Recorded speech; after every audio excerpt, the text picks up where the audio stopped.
for this paper.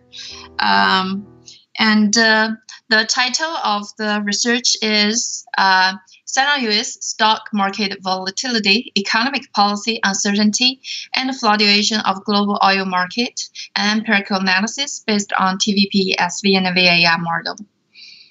So I'm going to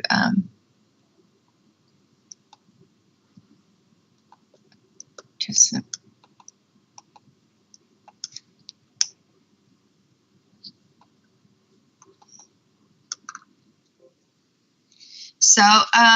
here I want to start our research with a little bit introduction of the research, of the background of the research. So when the global economy has entered into a deglobalization stage, which is featured with more institutional risks and uncertainties, and especially the worldwide turbulence events show great impacts on global economy, which also trigger the negative expectation in global capital and oil markets. And also, we remember that just what is happening right now is during the spreading of COVID 2019 pandemic period, the breakdown of negotiation between Russia and OPEC led to a continuous plunge in oil prices and a continuous meltdown in the U.S. stock market. So I bet you're pretty impressive with that. And based on these crucial facts, we are thus interested in the relationships among international stock and oil markets, and also their correlation with the macroeconomic environment. So this study aims to advance the understanding of impacts among international stock markets, global oil markets, and economic policy uncertainties in both the U.S. and China's markets. We taking U.S. and China as the research context because they are the most biggest and important representatives of either developed and emerging economies in the world. The existing studies have so far focused on correlation either between stock market and oil market, one of the markets with economic institutions, and it is argued that both economic policy uncertainties and fluctuation of oil prices strengthen the stock market volatility. However, there are very few studies examining the dynamic correlations among three of them: stock market, the economic policy uncertainty of the country, and also the oil market, global oil market, in a systematic way. For example, short-term and long-term evolving status, this is the biggest missing gap. In order to fill this research gap, our study asked the question as, what are the correlative effects among stock market volatility and EPU between China and the US, and also the fluctuation of the global oil market? So here are the 5 variables for our study. Volatility of U.S. stock market, volatility of China stock market, EPU, which is the abbreviation of Economic Policy Uncertainties of the United States, EPU of China, and volatility of global oil price. And we wanted to study the dynamic correlations among 3 of them in a mutual systematic way, global oil price. So here is our theoretical framework. We approach this research question from a theoretical basis that highlights the correlation among these 5 aspects. So actually, the very basic research models are only between 3 variables. They are the stock market, the economic policy uncertainty, and the global oil price fluctuation. So from taking the U.S. for example, so what we really wanted to know is that how the EPU of U.S. affects the U.S. stock market, and how global oil prices affect U.S. stock market, and then how the oil prices affect EPU, and also this kind of effects could be in the mutual way. So that's a very basic research framework. And then we extended the research context from the U.S. to China. So similarly, also the 3 aspects. So the impacts could be in a single way. It also could be in a mutual way.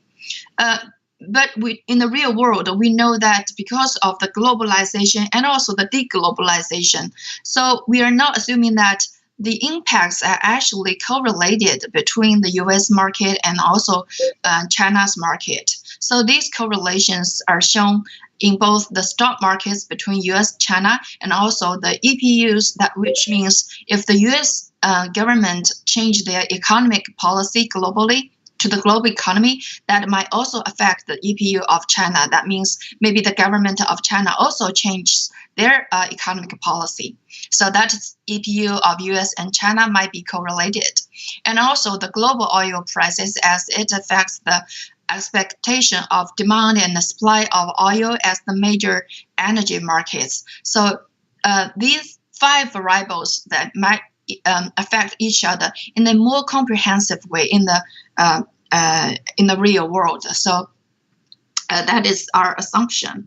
So here, the samples, the research method, we use a TVP and a SV and a VAR model. And this model is different in accordance with others because it has a speciality not to just test its statistic status, for example, at the same time point of these 5 variables correlation, but also it can test the dynamic impacts among these 5 variables. It can test their tendency and their evolving trends among impacts among these 5 variables. So the data set includes monthly data of the 5 variables, and the time period spans from January 2003 to June 2020, which includes the financial crisis originated in United States in 2008, and also the worldwide outbreak of COVID 2019, which is happening right now. So the variables, they are the 5 variables. The volatility of U.S. market is measured by S&P 500 index, and China we use CSI 300 indexes, which is quite similar to the S&P system. And also for economic policy uncertainties, we got EPU indexes, both of U.S. and China, which has been developed by other studies and used before. And also for the volatility of the global oil prices, we adopt the OPEC oil price data. So that is the results. The results are actually divided into 2 aspects. The first aspects, we tested the statistic correlationships, which means at the same time point. Totally, there are 20 pairs of variables in terms of their paths and mechanism of correlation by pairs. So there are 20 pairs of them. So among these 20 pair of them, we got 12 of them are significantly correlated. So you can see that with the lines in colored line, they are proved to be they got the statistical supporting evidence that they are significantly related. And also you can find that they are positive or negative relationships with each other. Due to the time limitation, I'm not going to illustrate them one by one, but I had to say that most of them, I mean, the fluctuation of the U.S. stock market might also lead to a positively relation to another fluctuation of the market in terms of the global oil prices, and also in terms of the China stock market, and also the EPUs of both US and China. So most of all, one of the volatility in one market might also lead to or strengthen the volatility in another markets. But among these 20 pairs of positive, among these 12 pairs of the relationships, we got the 2 of them, the correlation are negative, which is very interesting. You can see that the correlation between China to the global oil prices and also the EPU of China to the global oil price are negatively correlated. So so far we have not figured out the mechanism why it happened. So this is one of the gap for the future research. And also the second aspect of the results, we also estimate their dynamic evolving status of the trends of the correlationship. So you can see that in terms of the dynamic trends, we divide them into further the short term and the long term by observing their changing status. So we can see that for almost 20 for each of the pairs of the relationship, almost among 20s at least that I have not calculated, put the number on it, but at least that 15 of them are correlated by statistical evidence.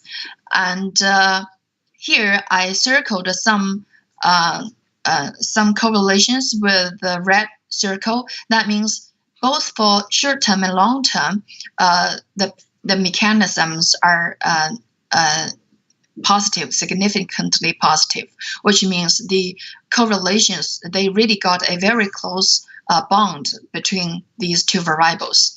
These significantly positively related pairs of the variables are first of the U.S. stock market to the EPU of U.S. This is quite natural. The U.S. stock market, the EPUs of the U.S. Will affect the U.S. stock market, but this mechanism is like in a single way. Similarly, in China, we find that this kind of mechanism is in mutual way. The China stock market will affect the EPU of China, and adversely, the EPU of China also affect the China stock market fluctuation, both in short terms and long term.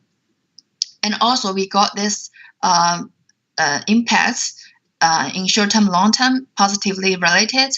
That is from EPU of China to the global oil prices, because maybe the China is the biggest market in terms of their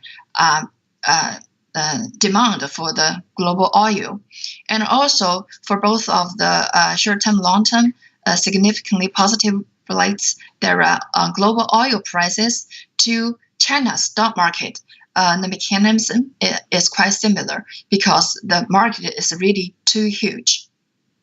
And also we have some short-term negative relationships here. I also circled, and also some very few of them are with only the long terms. Only we got one. This one, the global oil prices might negatively related to the EPU of US in the long term.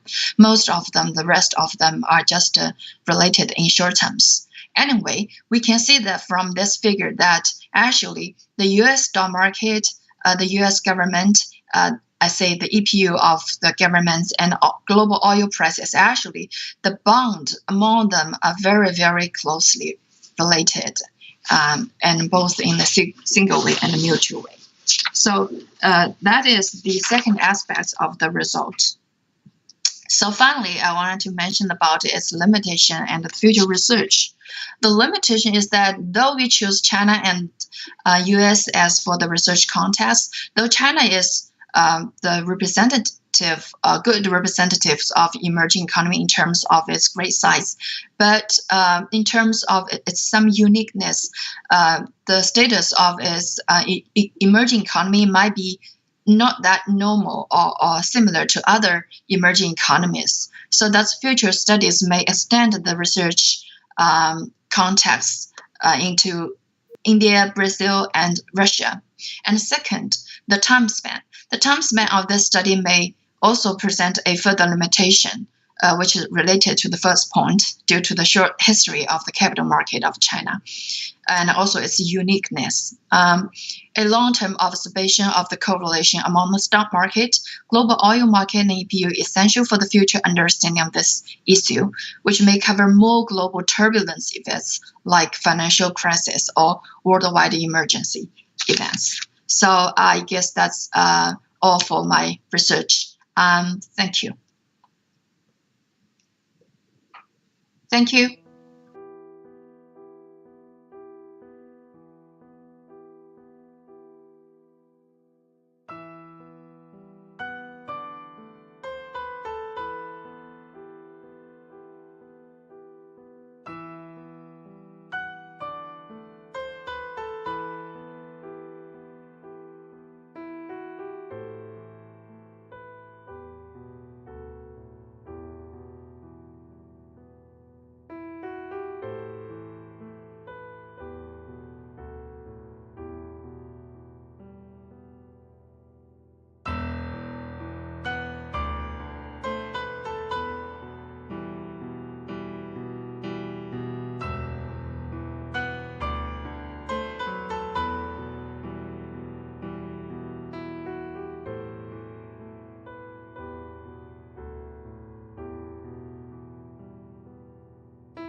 country in Nigeria. My name is Christian Rum.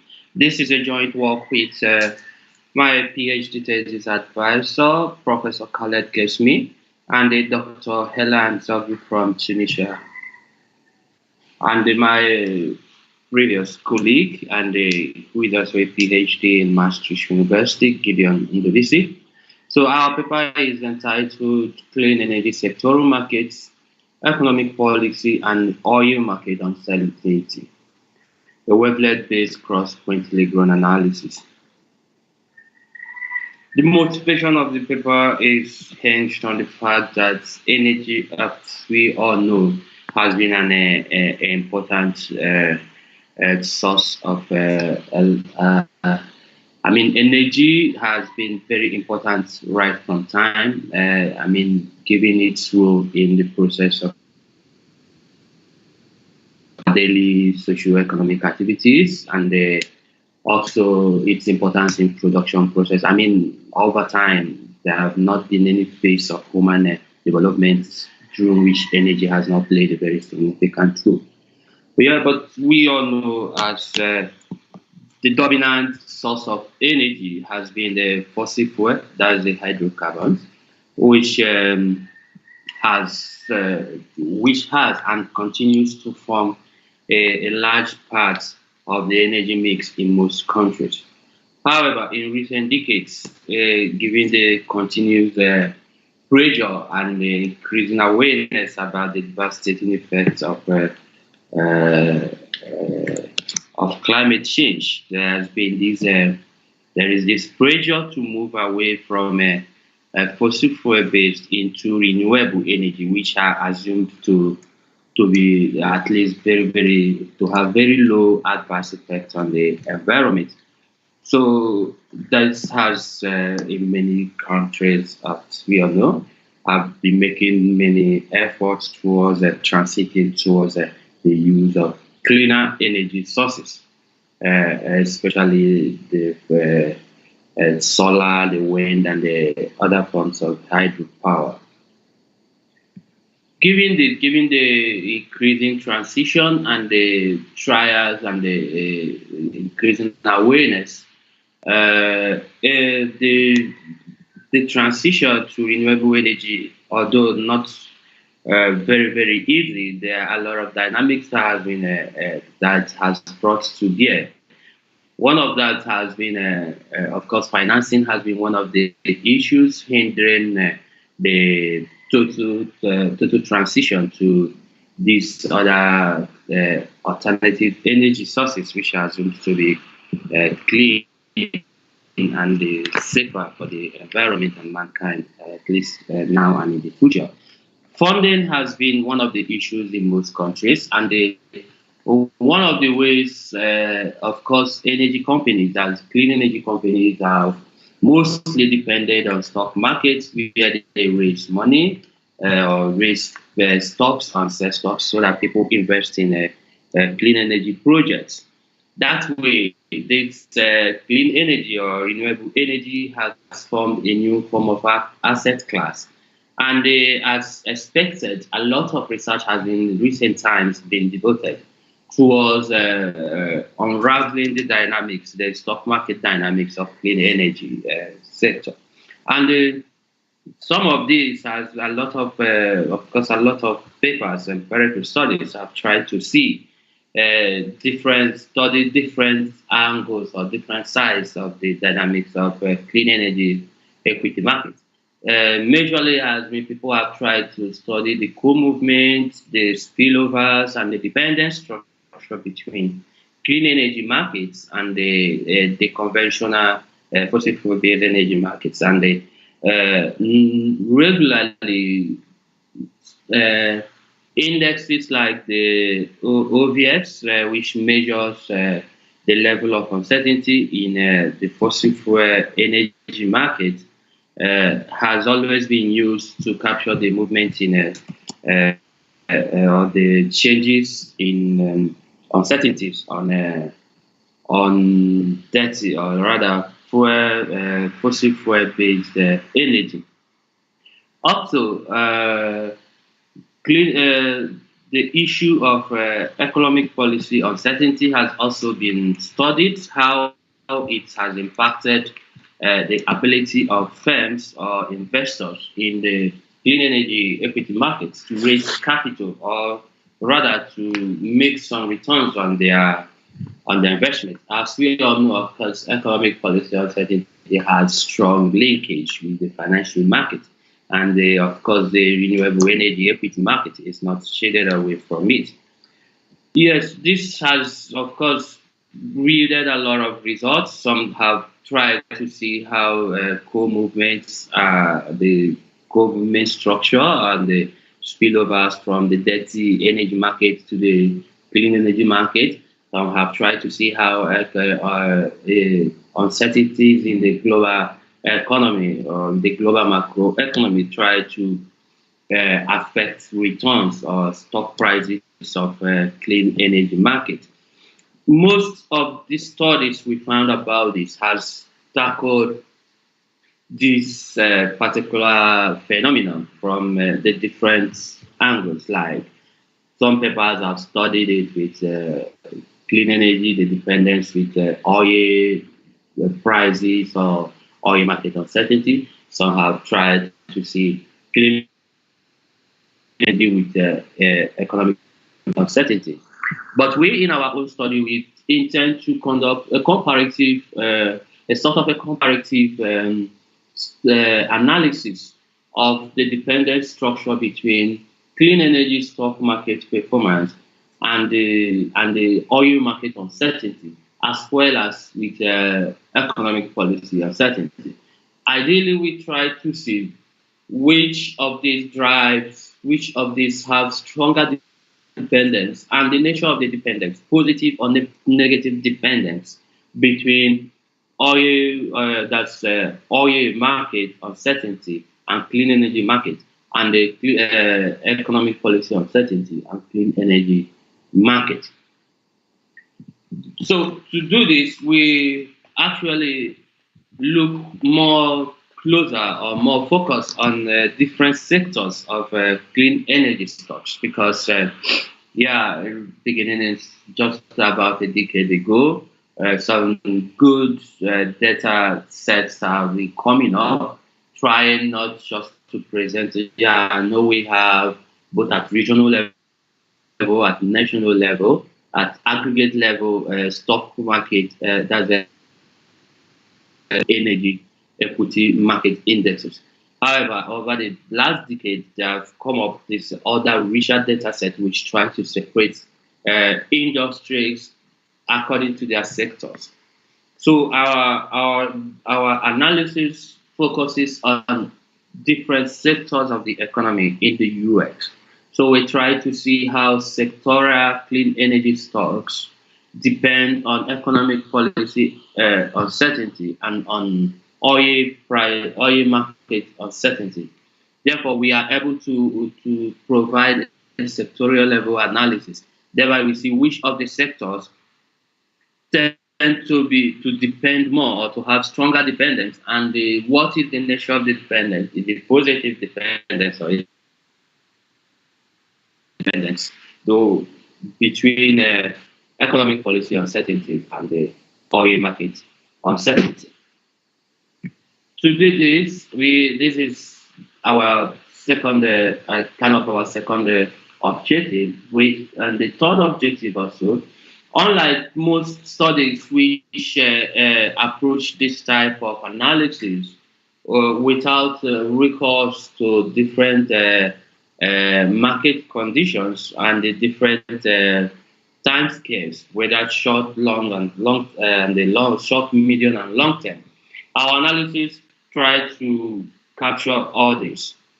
That is, we use a methodology that enables us to decompose our series or our data series into different time scales. That enables us to study what happens to this, to renewable stock, to sectorial clean energy stocks in the short run, and in the medium run, and in the long run. That's holding changes in the oil market uncertainty, the economic policy uncertainty. That is what we do. Then we also use another methodology called the cross-quantilogram, which enables us to study the dependence. And this methodology allows us to see the nature of the dependence. From the size of the coefficients, we are able to know the strength of the dependence. Then from the signs of the coefficients, we are able to know the nature or the direction of the dependence. So according to the first objective, as I stated, we use the wavelength analysis, which popularly has been a popular approach of decomposing data sets into different time frequency domain. So this enables us to capture the short run, the medium run, and the long term. And of course, the normal empirical design of wavelets equations, the mother and the father, where the mother captures the more smooth and the high frequency dynamics of the data. It is expressed this way. Yeah, and this. Then very very important is given that we use high frequency data, like the daily data sets, we propose eight level decomposition of our data, whereby we assume 2 raised to power 1 is equals to 2 days. That is a very short run. So we have another time scale 2 raised to power 2, which is 4 days, up to 2 raised to power 8, which is 256. This is assumed to be the long term. So we say what happens between, we try to analyze what happens between sectorial energy, clean energy markets with oil market uncertainty and economic policy uncertainty within the first few days of changes in the uncertainty index, that is in the short run. Then the medium run, where we define from 8 days to about 64 days, we call that the medium term. Then we have the long run, which expands from the 64th day up to the 258 and above, 56 days and above. So this is how we decompose our data. So this enables us to derive different frequencies and different time scales from our data set. Yes, when we derive this, we then use the cross-quantilogram, which was proposed by Hans 2016. Sorry for the error by not putting the bracket, which is missing here. So this method enables us to study dependence, much like the correlation approach, but of course an advanced empirical approach. So this methodology that's proposed by Hans 2016 enables us to see the nature of the dependence of this of the decomposed series across different market conditions, because it uses different quantiles. So we specify 9 quantiles, and the first quantile measures the 0.05 quantile, which shows when market is in the bear market condition. That is when market is very very bad. Then we have, of course, the shoulders of the distribution about the 30th quantile and the 70th. Then we have the bullish market state, the 90 and the 95 market percentiles. Now, so these different quantiles allows us to study when the market is very bad, not just the decomposed series according to short, long, the short, medium, and long terms. We also study the market conditions, existing market conditions, when the markets are in bearish condition, that is within the low, very low quantiles, the median, which is in the shoulders of the distribution, and the high quantiles are the 95s and the 99 quantiles. So about our data, we rely on the Nasdaq OMOS Green Energy Index family, which provides a sectoral level green energy equity indexes for the USA. So this data has become relatively very important, given the fact that it distinguishes not just giving aggregates of green energy stocks, not just giving them in aggregate, it decomposes it into different sectors. So by doing so, we are able to retrieve the clean energy industry which are under the building sector. We have the green economy. The green economy we call eco is more generic. This is more general, like it includes most of the all economy-wide industries which are assumed to be green in nature, to, to be sustainable. That's whose business model are assumed to be sustainable. Then we have the edge, we have the financial, we have the IT, the tech, we have the green transportation. So these are the different sectors that we consider, and our data runs from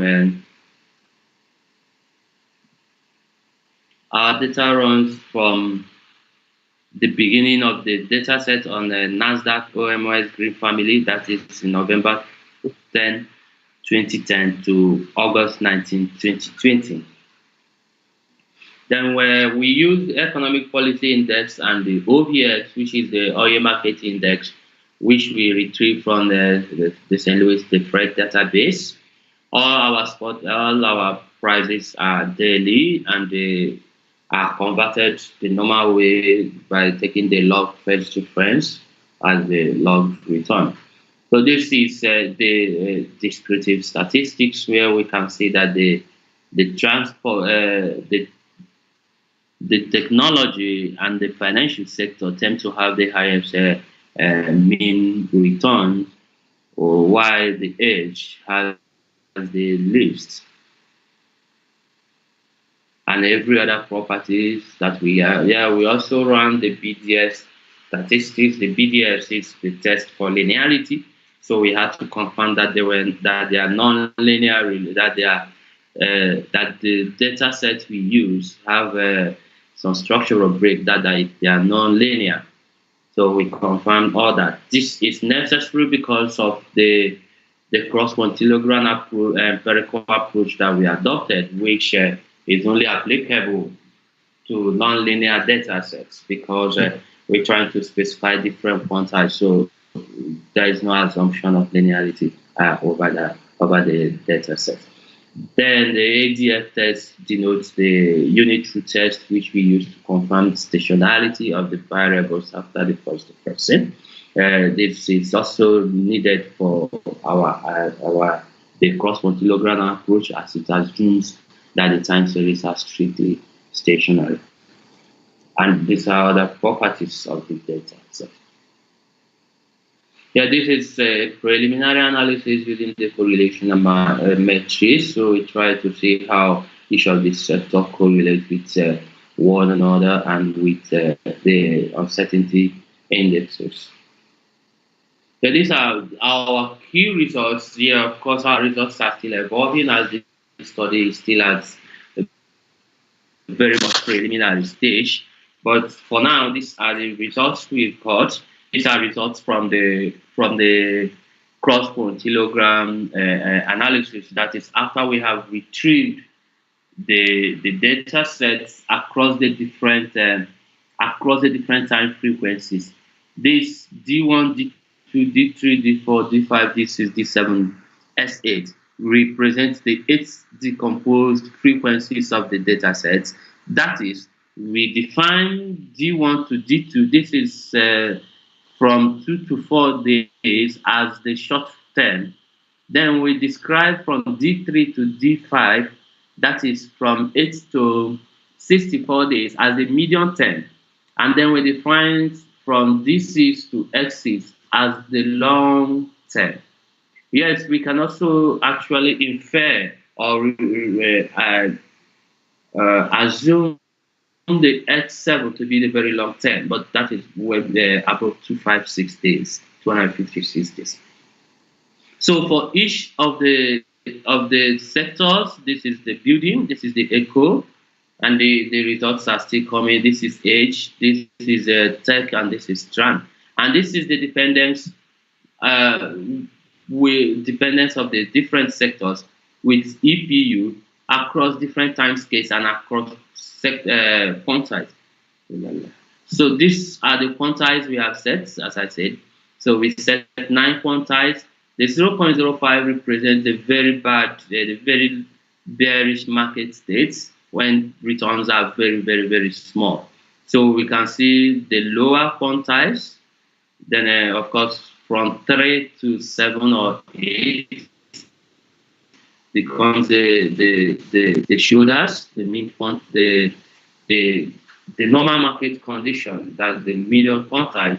Then we have the high quantiles where markets are bullish, so like on the 90th quantile and the 95 quantile.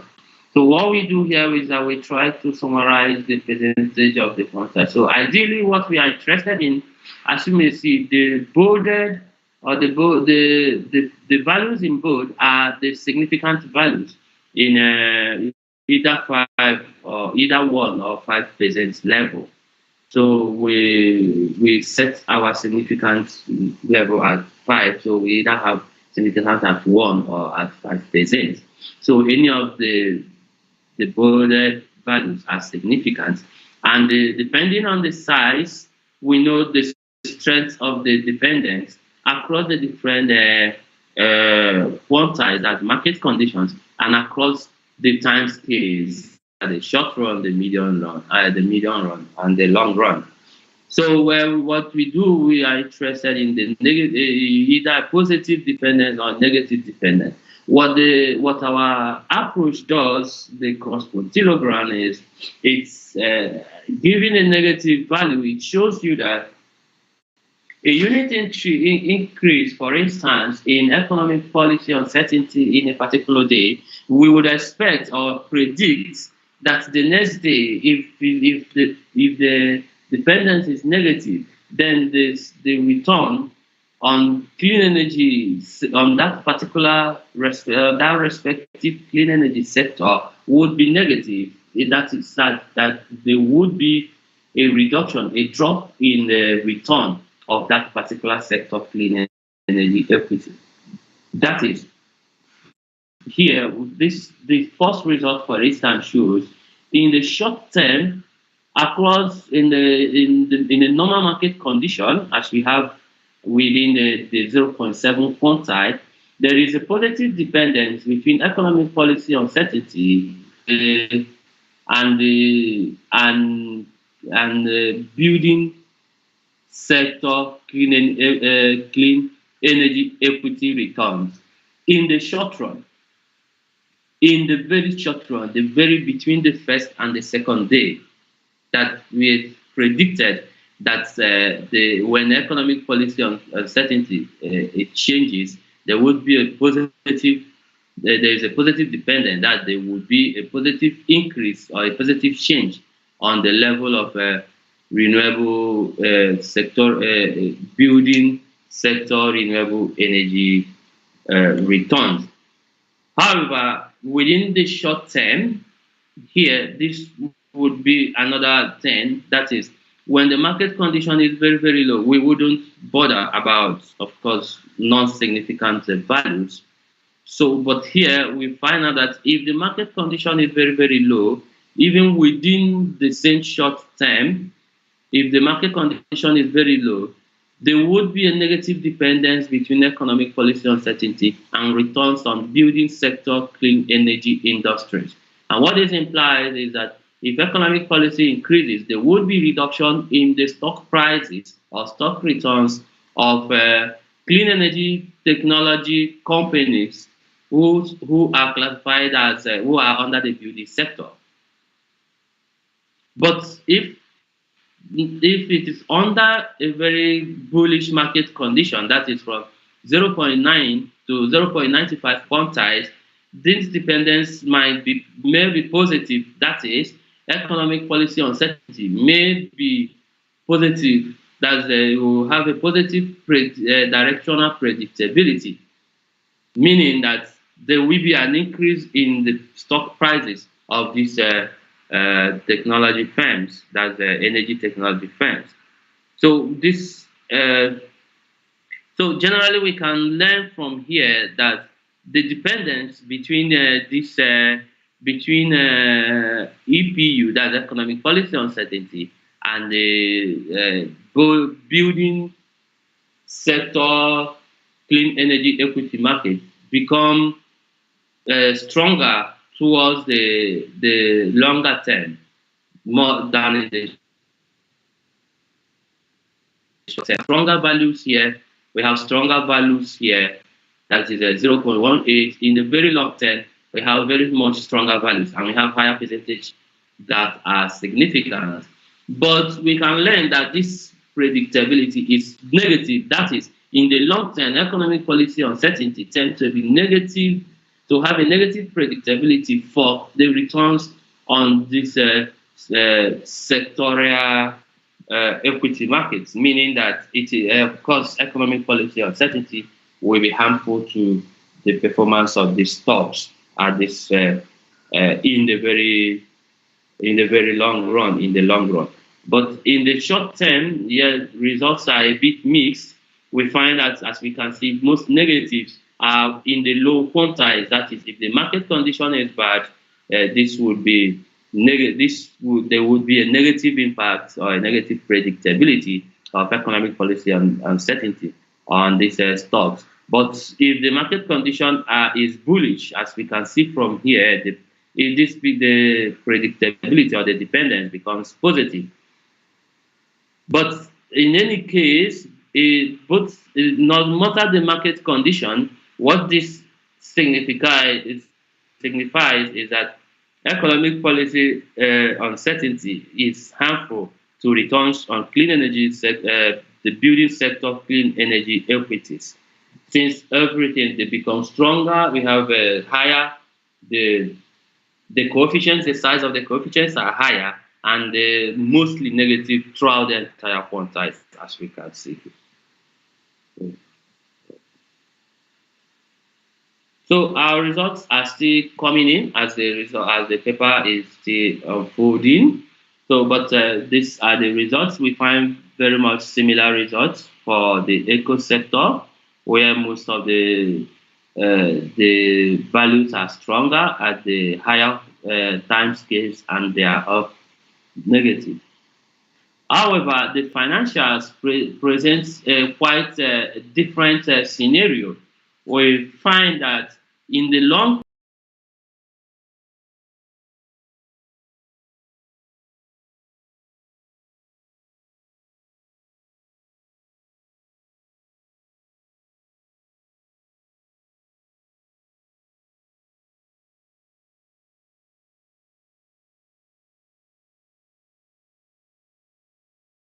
angle, different dynamics into the results, we find more positive and stronger values for the financial sector, even when the market condition is very bad, that is the very low quantiles. We have mostly positive values. So the clean energy sectors or clean energy industries, which are classified under the financial sector, still tend to gain in the short run, given any level of economic policy uncertainty. Yeah, this we did for the remaining, the transport and the this. And also we found that for the transport sector, most of the predictability or dependence are not significant. That is more like all compared to other sectors, the transport sector have less significant coefficients.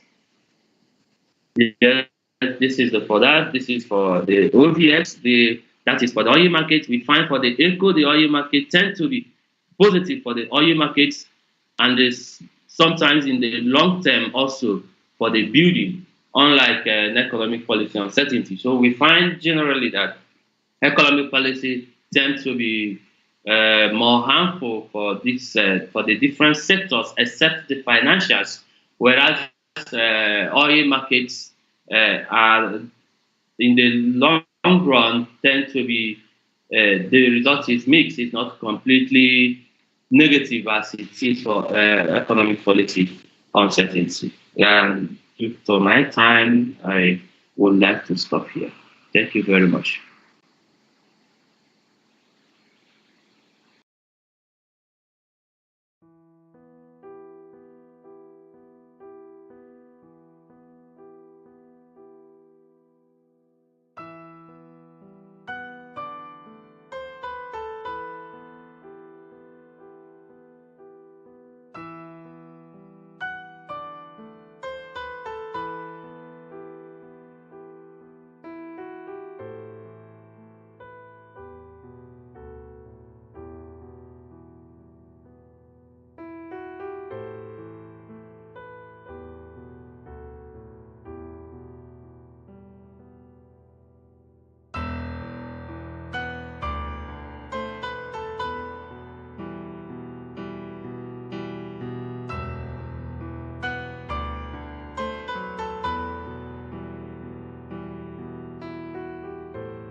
Good morning, everyone.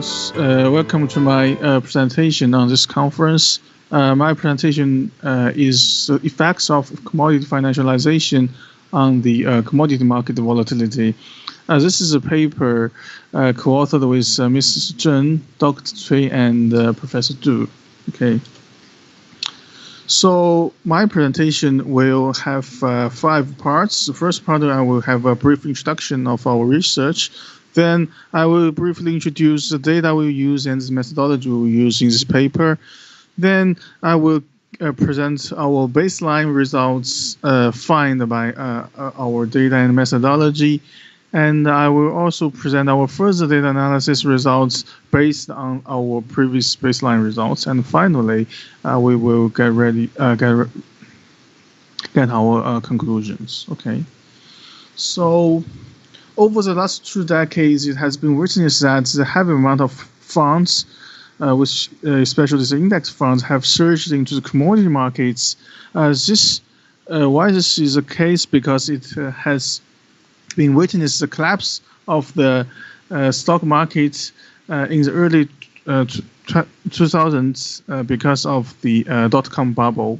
And so this bubble reminded the investors that there's a negative relationship between the commodity returns and the stock returns, and thus this massive capitals flowed into these commodity markets in order to optimize their portfolios in terms of reducing stock portfolio risk. So with such a large wave of commodity commodity markets has attracted tremendous capital, which we know this is a large wave of the commodity financialization. Okay, the commodity financialization has exceedingly enlarged this trading volume of commodity markets. As you can perceive that when you have a large amount of capital surged into this market, then the trading volume obviously will rise.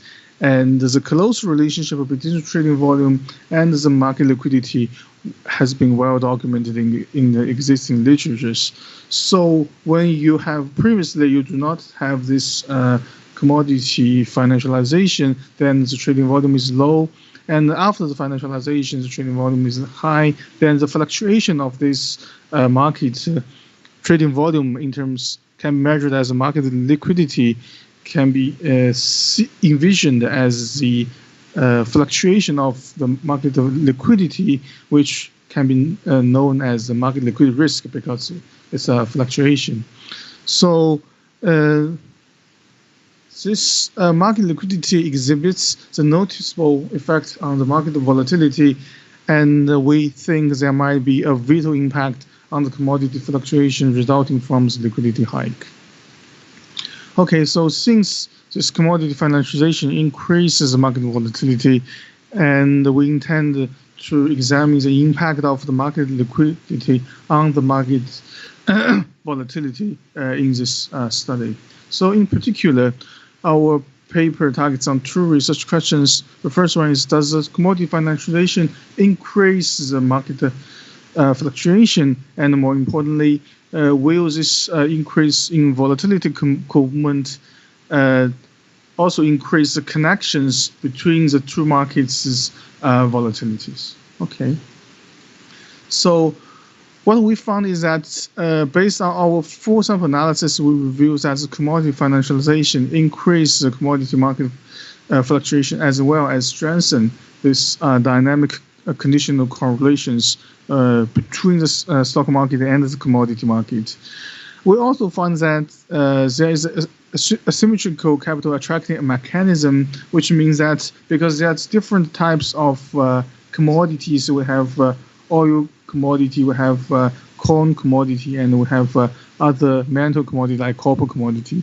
So there are different types of commodity markets, but there is a symmetrical capital attracting mechanism because different markets have attract the funds differently. Some of the markets have attracted more funds than the other markets, like we have seen that the wheat market and the metal markets and the gold market and silver markets might attract more capital after this commodity financialization. And we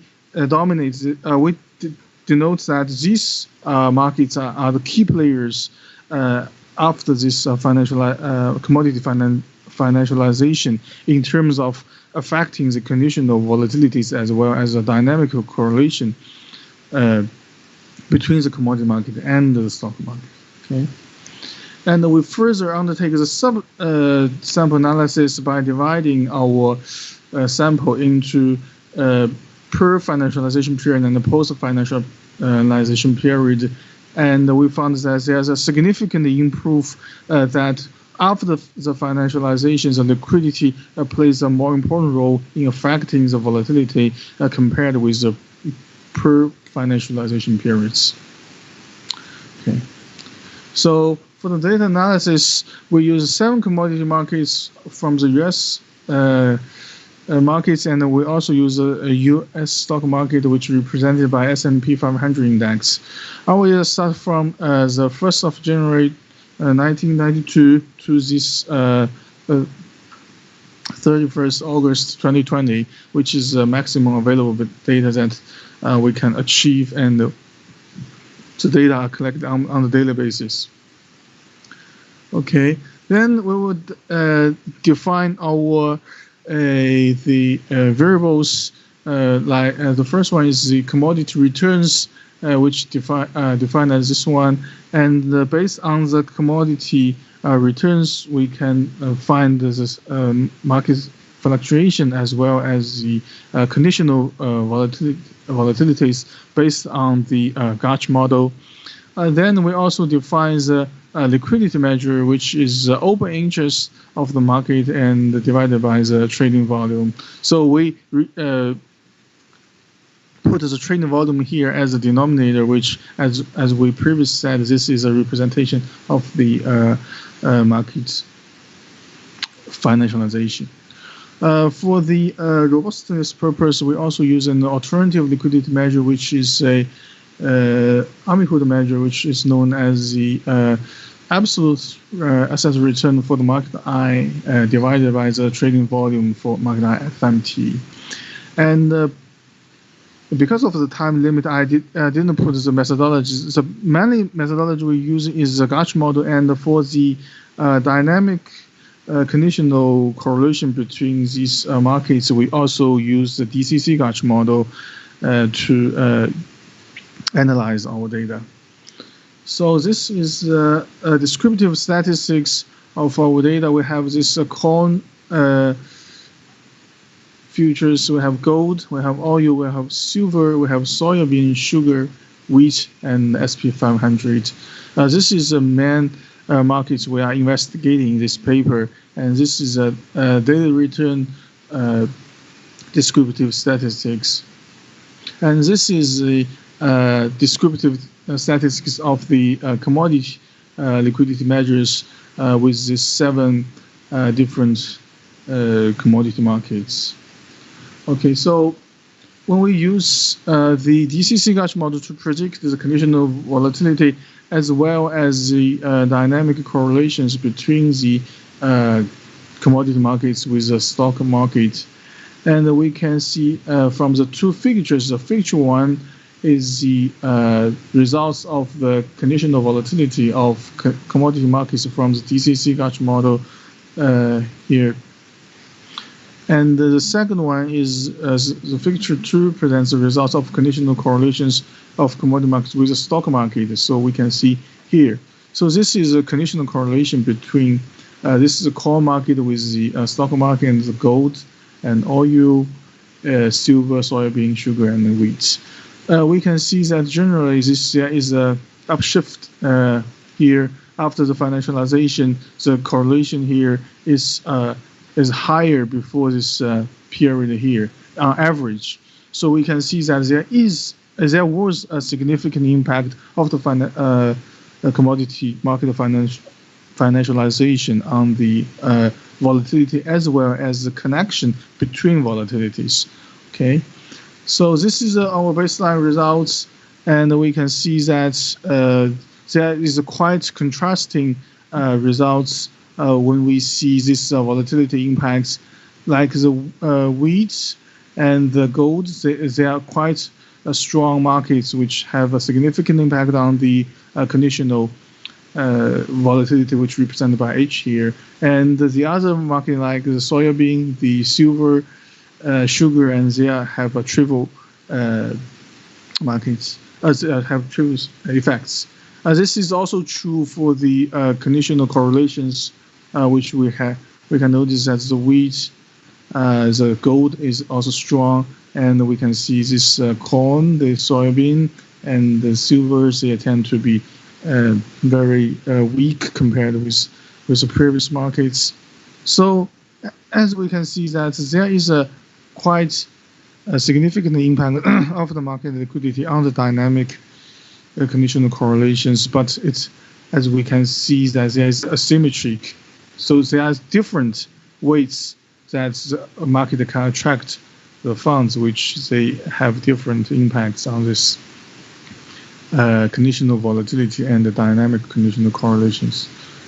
So we unfold the fact that there's a asymmetric capital attracting mechanism across different commodity markets, and thus they may exhibit different weights in affecting the conditional volatilities.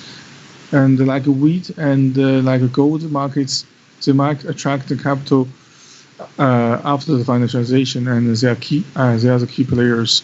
And the sugar oil markets as not as influential as they are expected, and the corn and soybean have a trivial effect on both commodity market volatility as well as correlations. I didn't put the robustness, but we also use the alternative which I presented as the Amihood measure, and the results are very similar. Okay, let's move to the further data analysis. This is dynamic conditional correlations between the two subsamples. This is before financialization, and this is after financialization. And there's a p-value of the t-test, which compares the two correlations. And we can see that there is a significant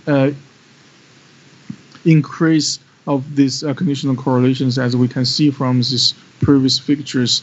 And all this increase of the correlations tend to be statistically significant.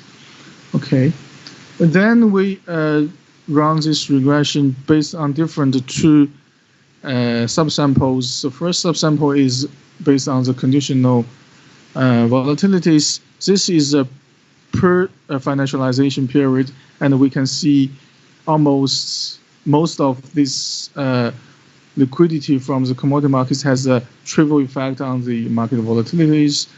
And from this part here, we can see like wheat, sugar, and this gold here, they tend, and corn also, they tend to have move up and tend to have a more significant impact compared with the previous period. This result is quite contrasting, as we can see here.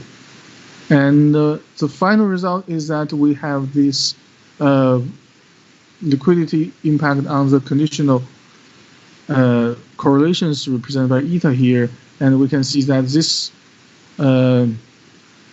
is a per financialization period, and we can see almost most of these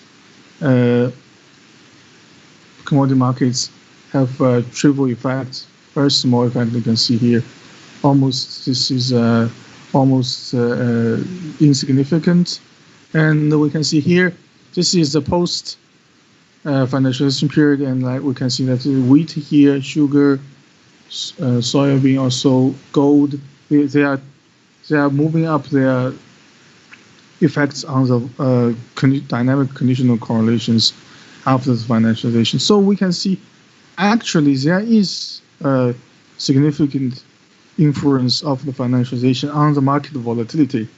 After the financialization, the market volatility will be more influenced by this trading volume as well as in terms of the liquidity.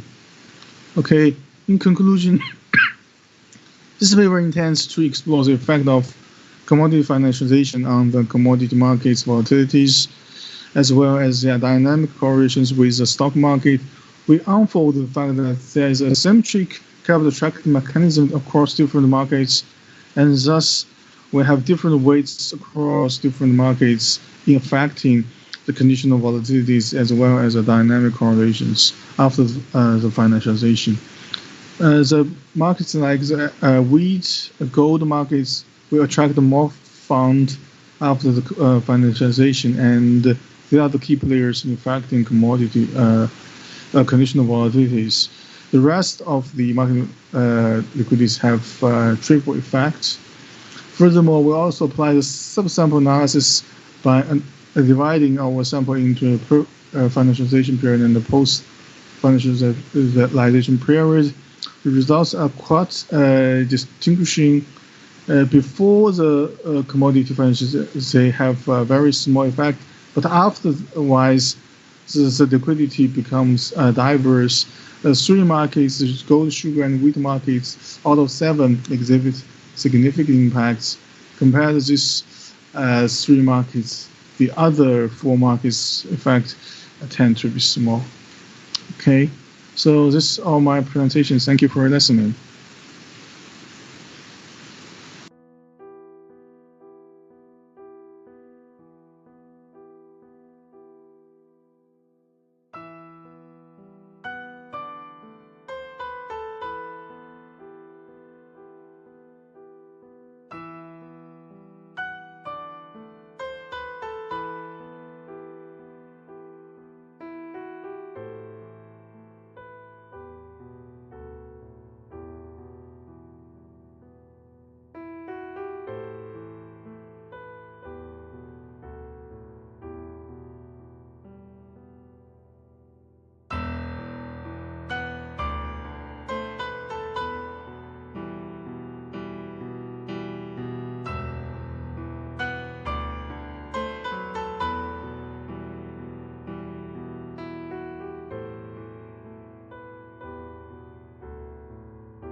ben Müge Akyol.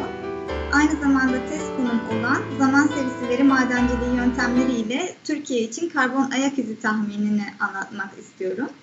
Doktor öğretim üyesi Emine Uçar hocamla birlikte çalışıyorum. Öncelikle sürdürülebilir kalkınma nedir ondan bahsetmek istiyorum.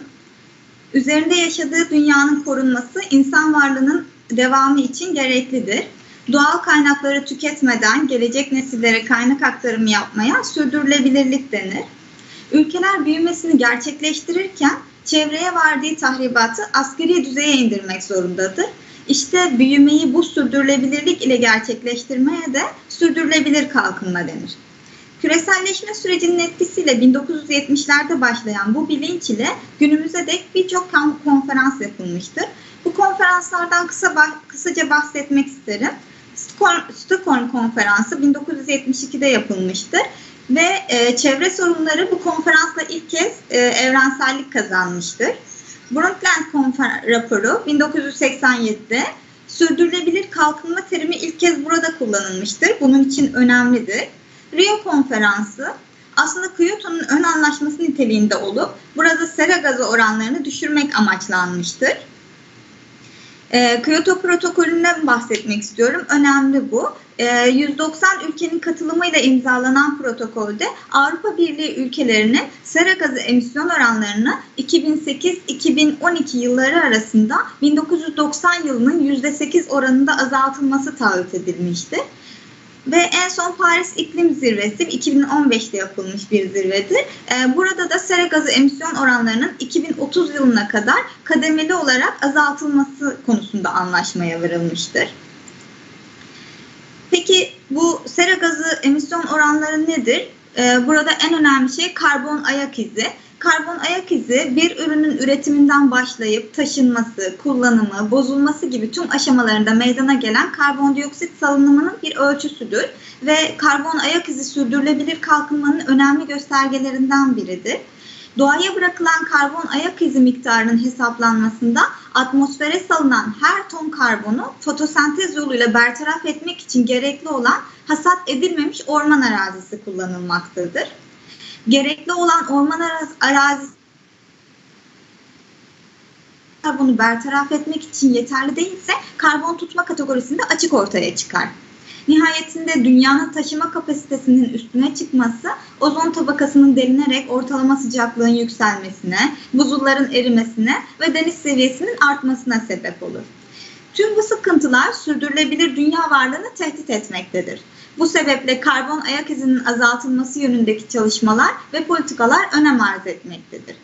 Türkiye'nin de içinde olduğu birçok ülke temiz çevre modelleri olan yeşil ekonomi kavramı ile ilgili çalışmalar yapmaktadır. Yeşil ekonomi kısaca insanoğlunun dünyada bıraktığı izi azaltmak için yapılan faaliyetlerdir. Bir nevi karbon ayak izini azaltmak için yapılan faaliyetlerdir. Peki bu çalışmalara bakacak olursak neler var? Öncelikle yabancı literatürden bahsetmek istiyorum. Amerikalı iktisatçı Simon Kuznets'in çalışması aslında diğer çalışmalar için bir mihenk taşı olmuştur. Kuznets aslında ekonomik büyüme ile gelir adaletsizliği arasındaki ilişkiyi incelemiş ve çalışmasında ülkelerin gelir seviyeleri ile büyüme arasında ters U şeklinde bir ilişki olduğunu tespit etmiştir. Gelir seviyesi artışı devam ettikçe gelir adaletsizliğinin azalacağını savunmuştur. Peki diğer çalışmalar Kuznets eğrisinin çevreye uyarlanmış şekli olarak devam etmektedir. Örneğin Carson, John ve McCurby'nin 1997 yılında yaptığı çalışma gelir seviyesi ile çevresel bozulmalar arasındaki ilişkiyi incelemiştir. Ve çalışma sonuçlarına bakıldığında gelişmekte olan ülkelerin enerji taleplerinin artmasıyla birlikte çevre kirletme oranlarının yüksek gelirli ülkelere oranla daha fazla olduğu, ülkelerin gelir seviyesinin artışıyla çevresel bozulmaların bir eşik noktasından sonra azalacağı hipotezi doğrulanmıştır. Karbon ayak izi miktarı en büyük olan ülkelerden biri olan Çin'de yapılan bir çalışmadan bahsetmek istiyorum. Zhang, Mu ve Ning'in 2009'da yaptığı çalışmada Çin'in enerji kullanım yoğunluğunun karbondioksit emisyonu üzerindeki etkisi araştırılmıştır. Çalışmada ekonomik faaliyetlerin sera gazı emisyonu üzerinde etkili olduğu, ekonomik yapının ise karbondioksit emisyon yoğunluğundaki değişikliklere çok az katkı yaptığı bulgusuna ulaşmışlardır.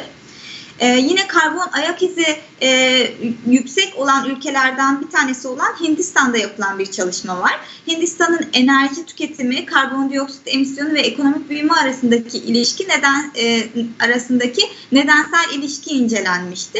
Bu çalışmada gelir ile karbondioksit emisyonu arasında çevreye uyarlanmış Kuznets eğrisi hipotezinin tersine uzun dönemli bir ilişki bulunamamıştır. Enerji tüketimi ile karbondioksit arasında çift yönlü bir nedensellik ilişkisi tespit edilmiş. Enerji tüketimi ile gelir arasında ise nedensel bir ilişkiye rastlanamamıştır. Yine Hindistan'da yapılan bir çalışma karbon emisyon tahminini göstermektedir ve burada yapay sinir ağları ve arı algoritması birlikte kullanılmıştır. İki aşamadan oluşan çalışmada öncelikle gayri safi yurt içi hasıla, nüfus, petrol ve doğal gaz ticaret hareketleri arı algoritmasına bağlı olarak girdi değişkeni olarak kullanılmış ve petrol, doğal gaz, kömür tüketimleri ve birincil enerji tüketimleri çıktı olarak alınmıştır. İkinci adımda ise ilk adımın çıktı değişkenleri kullanılarak karbondioksit emisyon değeri tahmin edilmeye çalışılmıştır. Yerli literatüre bakacak olursak Pabuççu ve Bayramoğlu'nun 2017'de yaptığı çalışma dikkat çekmektedir. Türkiye ve seçilmiş 28 Avrupa Birliği ülkesinin 2020-2030 yılındaki sera gazı oranlarını tahmin etmişlerdir. Yapay sinir ağları yöntemi kullanılmıştır ve bu çalışma şunu göstermektedir ki Türkiye'de var olan koşulların devamı halinde 2030 yılı için Paris İklim Sözleşmesi'nde taahhüt edilen emisyon miktarının üzerinde olacağı tespit edilmiştir. Avrupa Birliği ortalamasının ise 2030 yılı tahmini 151,75 milyon ton olarak bulunmuştu. Diğer bir çalışma 2015'te Hamza Çebi ve Karakurt'un yaptığı gri tahmin yöntemiyle yapılan çalışmadır. Türkiye'nin 2025 yılı için karbondioksit salınım değerleri tahmini gri tahmin yöntemiyle bulunmuştur ve 2025 yılında atmosfere salınan karbondioksit miktarının 2010 yılına oranla %64 artış göstererek 496,404 milyon tona ulaşacağı gösterilmektedir. Arı ve Zeren ise çalışmalarını çevresel Kuznets eğrisi hipotezine doğrulaması şeklinde yapmışlardır. Karbondioksit emisyonu ve ekonomik büyüme arasındaki ilişkinin incelendiği çalışmada kişi başına düşen gelir arttıkça karbondioksit emisyonunun da belirli bir seviyeye kadar artış gösterdiği, kişi başı enerji kullanımı ve nüfus yoğunluğunun artmasının karbondioksit emisyonunu artırdığı görülmektedir. Bizim veri setimiz karbondioksit emisyonunun güçlü belirleyicileri arasında olan nüfus, gayri safi yurt içi hasıla, birincil elektrik tüketimi, elektrik üretimi ve sera gazı emisyon oranından oluşmaktadır.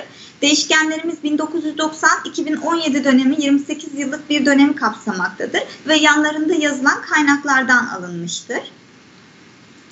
Veri setimizin sayısal değerlerini görüyoruz burada. Uygulama aşamasına gelince zaman serisi veri madenciliği. Bir zaman serisini analiz etmek için kullanılan veri madenciliğinde klasik zaman serilerinde gerekli olan durağanlık ve lineerlik gibi kısıtlamalar ortadan kaldırılmıştır. Burada serinin amacına uygun olarak zamana bağlı bir model geliştirilir ve gelecekteki verilerin en uygun tahmini sağlanır. Birinci aşamamız, uygulamamız 3 aşamadan oluşmaktadır. İlk aşamada öncelikle VK programına zaman serileri öngörü eklentisi kullanılmıştır ve zaman serileri analizi yapılmıştır. Zaman serileri analizinde kullanılan algoritmalar lineer regresyon, çok katmanlı algılayıcı ve sıralı en düşük optimizasyon şeklinde sıralanmıştır. İkinci aşamamız uygulamada kullanılan veri setinin parçalara ayrılmasıdır. Veri setimiz 3 parçaya ayrılmıştır. 1990-2008 yıllarına eğitim için 2009-2011, 2012-2014 ve 2015-2017 yıllarında gruplar halinde tahmin için kullandık. Performans kriteri olarak ortalama mutlak yüzde hata ve hata kareleri ortalamasını aldık. Şimdi uygulamamızdan sonra Türkiye için önerilerden bahsetmek istiyorum. Genel olarak Türkiye ekonomik kalkınmasını tamamlamaya çalışan bir ülke olarak karbon ayak izini azaltmak için Kyoto Protokolü ve Paris İklim Sözleşmesi gibi anlaşmalar doğrultusunda çalışmalar yapmaktadır. Çalışmamız bu anlaşmalar kapsamında belirtilen oranların hangi tarafında kaldığının belirlenmesi anlamında önem taşımaktadır. Çevre koruma politikalarının geliştirilmesinde öneri olarak etkin enerji kullanımı ile daha az karbon salınımı yapılabilir, yenilenebilir enerjiye dönüş yapılabilir, doğalgaz, elektrik, ulaşım gibi alanlarda karbondan tasarruf etmeye yönelik politikalar uygulanabilir, karbon emisyon hedefine yönelik çevre koruma politikaları yapılabilir ve çevre vergisi uygulamaları düzenlenebilir. Beni dinlediğiniz için teşekkür ederim.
Ben bu araştırmada Murat Aslan ve Önder Özgür ile birlikte enerji tüketimi ile iktisadi büyüme arasındaki ilişkiyi inceledik.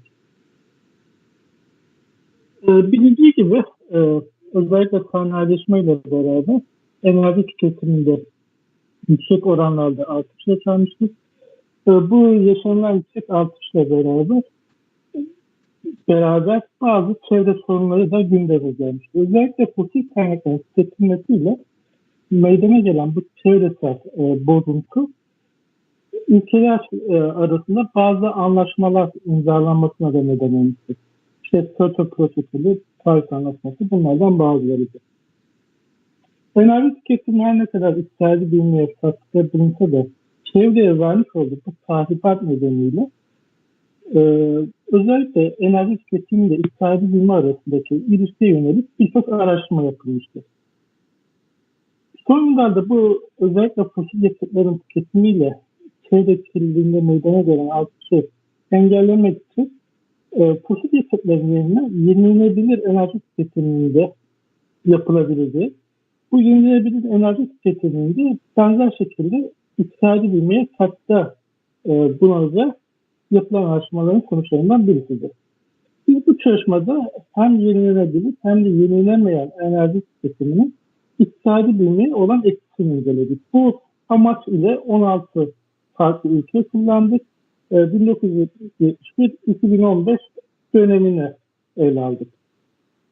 Tabii bu ilişkide, yani enerji tüketimi iktisadi bilme arasındaki ilişkide 4 farklı nedensellik söz konusu olabilir. Bunlardan ilgisi iktisadi bilmeden enerji tüketimine doğru bir tek yönlü nedensellik ilişkisi olabilir. Buna koruma hipotezi adı veriliyor. Bunun yanı sıra enerji tüketiminden iktisadi bilmeye doğru yine tek yönlü bir nedensellik ilişkisi olabilir. Buna da remote hipotezi adı verilmektedir. Aralarında çift yönlü bir nedensellik ilişkisi olabilir. Buna geri bildirim hipotezi deniliyor. Ya da herhangi bir nedensellik ilişkisi olmayabilir. Burada kararsızlık hipotezi deniliyor. Literatürde bu ilişkiyi inceleyen çok sayıda çalışma var. Özellikle Clark ve Clark'ın çalışmasıyla başlayan bu literatürde iktisadi bilme ve enerji tüketimi farklı ülkeler için farklı zaman dönemlerinde farklı tehditlerle çok sayıda incelenmiş.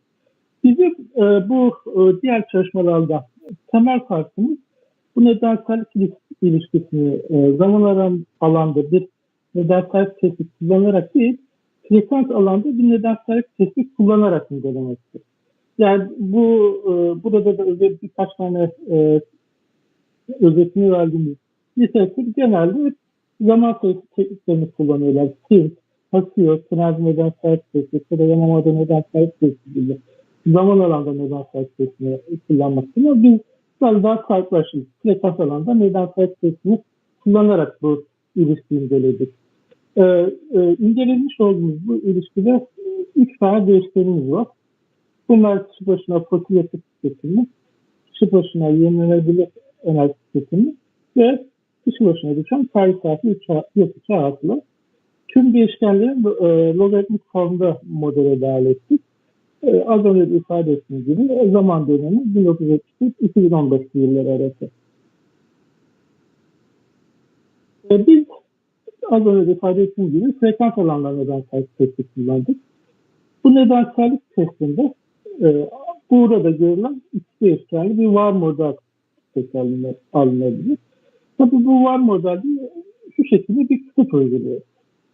Biz eğer ilk denklemde bu var modeli öğrenen ilk denklemde y'den x'e doğru nedensellik ilişkisini istiyorsak bu kısıtların varlığını test etmemiz gerekir. Bu kısıtların varlığını tabii f testiyle sınanabilir. Fakat Kurek ve Dissens çalışmasında bu kısıtların varlığını sınamak için kısıtlı ve kısıtsız modeli belirginlik katsayılarını almış ve bu belirginlik katsayıları arasındaki farkı test almış. Y'den X'e doğru nedenselliğin olmadığını gösteren temel hipotezi test edilebilmesi için bu şartın geçerli olması gerektiğini ifade etmişler. Yani belirginlik katsayısındaki artış sağ tarafta yer verilen bu değerden daha büyükse temel hipotez rest edilebilir şeklinde yorumda bulunmuşlar. Burada verilen bu var model sizin de dikkat edeceğiniz üzere tek bir ülke için ele alınabiliyor. Eğer birden fazla ülkeyi dikkate alıyorsak, diğer bir ifadeyle bir ülke grubunu ele alıyorsak bu testin panel versiyonunu burada görülen bu modeli tur yöntemiyle, yani görünümde ilişkisiz regresyon modelleri yöntemiyle tahmin etmemiz gerekiyor. Bu modeli görünümde ilişkisiz regresyon modelleri yöntemiyle tahmin edip y'den x'e nedensellik sınırlıdır. Ve burada artık bir ülkede 50'den fazla ülke söz konusu. Burada Y'den X'e doğru nedensellik sınamak için yine benzer kısıt test etmemiz gerekebilir. Bu kısıtların testi için yine belirginlik katsayısındaki değişimi kullanabiliriz. Eğer belirginlik katsayısındaki değişim sağ tarafta verilen değerden daha büyükse Y'den X'e doğru nedenselliğin olmadığını gösteren temel kısmını test edebiliriz. Tabii burada uygulama sonuçlarına getirecek olursak bu nedensellik testini uygulamak için öncelikle değişkenlerin durağını sınamamız gerekiyor. Çünkü bu burada görülen modeller vektör progresif modeller ve vektör progresif modellere dahil edilen değişkenlerin durağan olması gerekiyor. Bu nedenle öncelikle değişkenlerin durağanlığını test etmemiz gerekiyor. Ve burada kullandığımız veri seti bir panel veri seti olduğu için öncelikle hangi tip panel birim kök testinin kullanılması gerektiğine karar vermemiz gerekiyor. Birinci nesil ve ikinci nesil panel birim kök testleri bulunmakta. Birinci nesil panel birim kök testi yatay kesitler bağımlılık set almakta. İkinci nesil panel birim kök testleri yatay kesitler bağımlılık set almaktadır. Dolayısıyla öncelikle değişkenlerimizde yatay kesitler bağımlılık var mı yok mu? Bunu sınamamız gerekiyor. Hangi teste kullanacağımıza karar vermek gerekiyor. Her değişkeni yani hem sayısal çarpı, enerji tüketimi hem de yenilenebilir enerji tüketimindeki yatay kesitler bağımlılığı 4 farklı yatay kesitler bağımlılık testiyle sınadık. Buradaki olasılık değerlerinden de görüleceği üzere her bir değişkende yatay kesitler bağımlılık olduğu sonucunu elde ettik. Dolayısıyla bu değişkenlerin durağını sınarken birinci nesil değil, yatay kesitler bağımlılık testi alan ikinci nesil panel birim kök testlerini kullanmak gerekir. Burada bu ilgili değişkenlerin durağını sınamak için TESERA'nın çift panel birim kök testini kullandık. Yukarıda CATF tablonun üst kısmında CATF testinin sonuçları, en altında ise çift panel birim kök testinin sonuçları görülmekte. Çift panel birim kök testinin sonuçları incelendiğinde bu değişkenlerle sadece yenilenebilir enerji tüketiminin duran oldu. Diğer değişkenlerin ise duran olmadığı sonucunu görmekteyiz. Dolayısıyla yapılacak nedensellik analizlerinde bu bütünleşme derecesini dikkat alacak. Sekans alanda nedenselliği uygulamadan önce zaman alanda nedensellik testlerini uyguladık. Burada panel Todo Yamamoto nedensellik testini kullandık. Panel Todo Yamamoto nedensellik testi bireysel bazda uygulanan Todo Yamamoto nedensellik testinin olasılık değerlerini kişinin önermiş olduğu birleştirme yöntemiyle bir araya getirmesinden ibarettir. Burada yine tablonun üst kısmında bireysel bazda uygulanan Todo Yamamoto nedensellik testinin sonuçları, alt kısmında ise panel Todo Yamamoto nedensellik testinin sonuçları görülmekte. Panel nedensellik testinin sonuçlarına bakıldığında ele alınan hiçbir ilişkide testi kritik değerlerden daha büyük değil. Dolayısıyla ele alınan hiçbir nedensellik ilişkisinin yeterli olmadığını bu panel Todo Yamamoto nedensellik testiyle ifade edebiliriz. Elbette burada bu panel nedensellik testini uygularken bootstrap kullandığımız için burada da yatay kesitler bağımlılığının seti alındığını ifade edebiliriz. Görüldüğü gibi zaman alanda nedensellik testinin sonuçları panel bazda, panel formda uygulanan nedensellik testinin sonuçları herhangi bir nedensellik ilişkisi olmadığını ifade ediyor. Bir sonraki aşamada ise frekans alanda nedensellik testlerini uyguladık ve sonuçları ekranda görüldüğü gibi elde ettik. Yine tablonun üst kısmında bireysel ters formda uygulanan frekans alandaki nedensellik testinin sonuçları görülmekte. Tablonun en altında ise panel frekans alanda nedensellik testinin sonuçları görülmekte. Doğrudan panel kısmına bakarsak yenilenebilir enerji tüketiminde iddia edilmeye doğru farklı frekanslarda nedensellik olduğunu görmekteyiz. Burada bu frekans alanda nedensellik testini uygularken 3 farklı frekans kullandık. 0,5, 1,5 ve 2,5. 0,5 uzun vadeli nedensel ilişkisini test edebileceğimiz bir frekansı. 1,5 orta vadeli, 2,5 ise kısa vadeli nedensel ilişkisinin varlığında test edebileceğimiz frekans türüydü. Burada 0,5 12,5 yıla yaklaşık 12-13 yıla tekabül ediyor. 1,5 4 ile 5 yıl arasında tekabül ediyor. 2,5 ise yaklaşık 2,5 seneye karşılık geliyor. Yani nedensel ilişkisini frekans alanda sunarken burada da anlaşılacağı üzere farklı frekansları, farklı zaman dönemlerini seçebiliyoruz. Sonuçlar demek ki hem kısa hem orta hem de uzun vadede yenilenebilir enerji tüketiminden iktisadi büyümeye doğru bir ilişki olduğunu gösteriyor. Tam tersi ilişkiye bakarsak, yani büyümeden yenilenebilir enerji tüketimine doğru ilişkiye bakarsak da kısa ve uzun vadede bu ilişkinin var olduğunu görebilmekteyiz. Öte yandan fosil yakıt tüketiminden büyümeye olan ilişkiye baktığımızda ise orta ve kısa vadede enerji tüketiminden büyümeye bir ilişki olduğunu görmekteyiz. Büyümeden enerji tüketimi ise hem kısa hem orta hem de uzun vadede bir nedensel ilişkisinin olduğunu görmekteyiz. Bu sonuçlar öncelikle bize şunu ifade ediyor. Zaman serisi teknikleri ve zaman serisi tekniklerine dayalı olan temel nedensel testi ilgili değişkenler arasında herhangi bir nedensel ilişkisi olmadığı sonucunu bize verirken frekans alanda uyguladığımız bu testlerin sonuçları farklı frekanslarda nedensel ilişkisinin olduğunu göstermekte. Bu da aslında bu teknik zaman serisi tekniklerini doğrulama amacıyla uygulanabileceğini bize göstermekte. Sonuç olarak elde ettiğimiz sonuçlar zaman serisi tekniklerini kullandığımızda ilişki olmadığını, bu değişken arasında ilişki olmadığını gösterirken frekans alanda kullandığımız teknikler her enerji tüketimiyle iktisadi büyüme arasında farklı frekanslarda, yani farklı vadelerde çift yönlü bir nedensel olduğunu göstermekte. Bu çalışmanın sonraki aşamasında bu değişkenler arasında ekolojik ayak izine dahil ederek bu 4 değişken arasındaki ilişkiyi hem zaman hem de panel kodunda aynı zamanda hem zaman tespitlerini kullanarak hem de frekans alanındaki nedensel tespitlerini kullanarak incelemeyi amaçlamaktayız. Şimdi burada sonlanıyor. Dinlediğiniz için teşekkür ediyorum.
Herkese merhaba.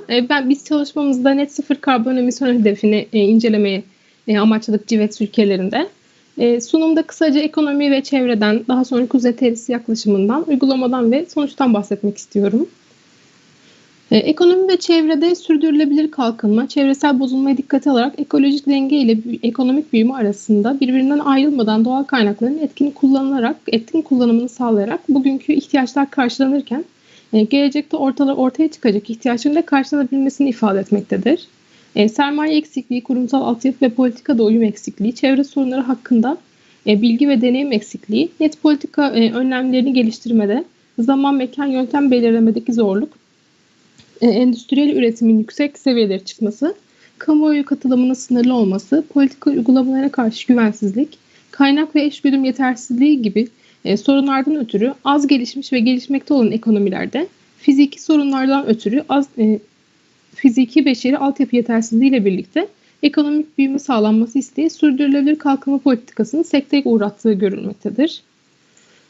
Üretim faktörü mal ve hizmetler bütünü ve nihai alıcı ortamı olarak tanımlanan çevre, ekonomik yapı ile doğrudan ve dolaylı ilişkili olduğundan çevresel bozulmanın ekonomik etkisi, beşeri sermaye ve doğal sermaye kayıplarının ortaya çıkan maliyetler olarak ifade edilebilmektedir.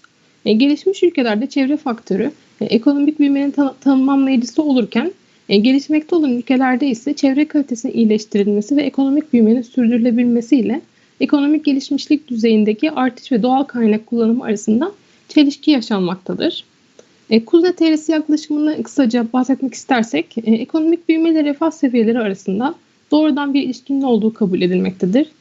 Kuznets, ekonomik büyümeye bağlı olarak kişi başına düşen gelir miktarındaki artışın ekonomik gelişimin ilk safhasında gelir eşitsizliğini arttırdığını ve artan gelir eşitsizliğinin ekonomik gelişmenin devam etmesine bağlı olarak belirli bir dönüm noktasından sonra azalmaya başlayacağını ileri sürerek ters U olarak tanımlayarak gelir dağılımı ile gelir düzeyi arasındaki ilişkiyi gösteren eğriyi Kuzey terisi yaklaşımı ifade etmektedir. Bu yaklaşıma göre kısa dönemde ekonomik büyüme ile gelir eşitsizliği arasında bir değiş-tokuş ilişkisi olduğu gözlemlenmektedir. Uzun dönemde bu ilişki tersine dönerek ekonomik büyüme gelir eşitsizliğindeki azalmayı da içeren kalkınma sürecine katkıda bulunmaktadır. Uygulamaya geçecek olursam uygulamanın amacı Kolombiya, Endonezya, Vietnam, Mısır, Türkiye, Güney Afrika yani CİVET ülkelerinde karbondioksit emisyonlarını etkileyen faktörleri ARDL yani otoregresif dağıtılmış gecikme modeli ve NARDL yani doğrusal olmayan otoregresif dağıtılmış gecikme modelleri yardımıyla analiz etmektedir. Çalışmada bağımlı değişken olarak karbondioksit emisyonları kullanılırken bağımsız değişkenler ise gayri safi yurtdışı hasıla, enerji kullanımı ve M2 yani para arzıdır. Çalışmada 1972'den 2016 yıllarına kadar olan yıllık veriler kullanarak analiz yapılmıştır. İlk önce ARDL modelinin kullanılması için değişkenlerin durağanlık seviyelerinin incelenmesi gerekmektedir. ARDL yaklaşımında değişkenlerin düzeyde ya da birinci seviyede durağan olması istenmektedir. Burada ülkelerin düzeyde ya da birinci seviyede durağan oldukları zaten I0'da ya da I1'de anlaşılmaktadır. Kolombiya için ARDL sonuçlarını incelemek gerekirse, karbondioksit emisyonlarının geçmiş dönemlerinin karbondioksit emisyonlarının günümüzdeki değerlerini pozitif yönde etkilediğini, enerji kullanımının geçmiş dönemlerindekilerin yine karbondioksit emisyonlarını pozitif yönde etkilediği görülmektedir. Endonezya için incelemek gerekirse, karbondioksit emisyonlarının geçmiş dönemlerinin günümüzdeki karbondioksit emisyonlarını pozitif yönde etkilediğini, GDP'nin geçmiş döneminin karbondioksit emisyonlarını yine pozitif yönde etkilediğini ve enerji kullanımının ve M2'nin de geçmiş döneminin karbondioksit emisyonlarını pozitif yönde etkilediği görülmüştür. Vietnam için ARDL sonuçlarını incelemek gerekirse, karbondioksit emisyonunun geçmiş değerinin burada da zaten tabloda görebiliyoruz. Karbondioksit emisyonlarını pozitif yönde etkilediğini ve enerji kullanımında yine karbondioksit emisyonlarının pozitif yönde etkilediği görülmektedir. Her bir ülke için de en uygun ARDL modeli seçilen de burada yazmaktadır. Mısır için ARDL sonuçlarını incelemem gerekirse, karbondioksit emisyonlarının geçmiş dönemini, günümüz karbondioksit emisyonlarını pozitif yönde etkilediğini, engin enerji kullanımının karbondioksit emisyonlarını pozitif yönde etkilediğini, M2'nin ise negatif yönde etkilediği görülmektedir. Türkiye için bakacak olursak karbondioksit emisyonlarının geçmiş dönemlerinin günümüzdeki emisyonları pozitif yönde etkilediği görülmüştür. GDP'nin geçmiş dönemleri de yine pozitif yönde etkilemiştir. Burada GDP'nin karesi ne incelemek gerekirse bu Kuznets teorisinin hipotezinin burada geçerli olduğunu görüyoruz. Burada anlamlı GDP'nin karesinin anlamlı olduğunu görebiliyoruz. Burada bunu yorumlamam gerekirse gelirin belli bir noktaya gelene kadar karbon emisyonlarının salınımını artıracağını, belirli bir noktadan sonra da azaltacağını ifade etmektedir. Enerji kullanımının geçmiş dönemlerinin pozitif yönde etkilediğini, M2'nin ise negatif yönde etkilediği görülmüştür. Güney Afrika'ya gelecek olursam, Güney Afrika'da da geçmiş dönemin karbondioksit emisyonlarının geçmiş döneminin yine karbondioksit emisyonu günümüz değerlerinin pozitif yönde etkilediğini görüyoruz. GDP'de de negatif yönde etkilediğini, Türkiye'nin aksine burada GDP negatif yönde etkilerken GDP'nin karesini yani Kuznets teorisi yaklaşımının pozitif yönde etkilediğini, ters bir ilişki yaptığını görüyoruz Türkiye ile. Enerji kullanımının pozitif yönde etkilediğini, M2'nin ise yine geçmiş döneminin negatif yönde etkilediği gözlemlenmektedir. Şimdi NARDL sonuçlarına gelecek olursam Kolombiya için uzun dönem katsayıları incelendiğinde meydana gelecek bir pozitif şokun GDP pozitif yönde etkilediği görülürken M2'yi negatif yönde etkilediği görülmüştür. Negatif meydana gelebilecek bir şokun ise enerji kullanımını pozitif yönde etkileyeceği, M2'yi ise negatif yönde etkileyeceği yine görülmektedir.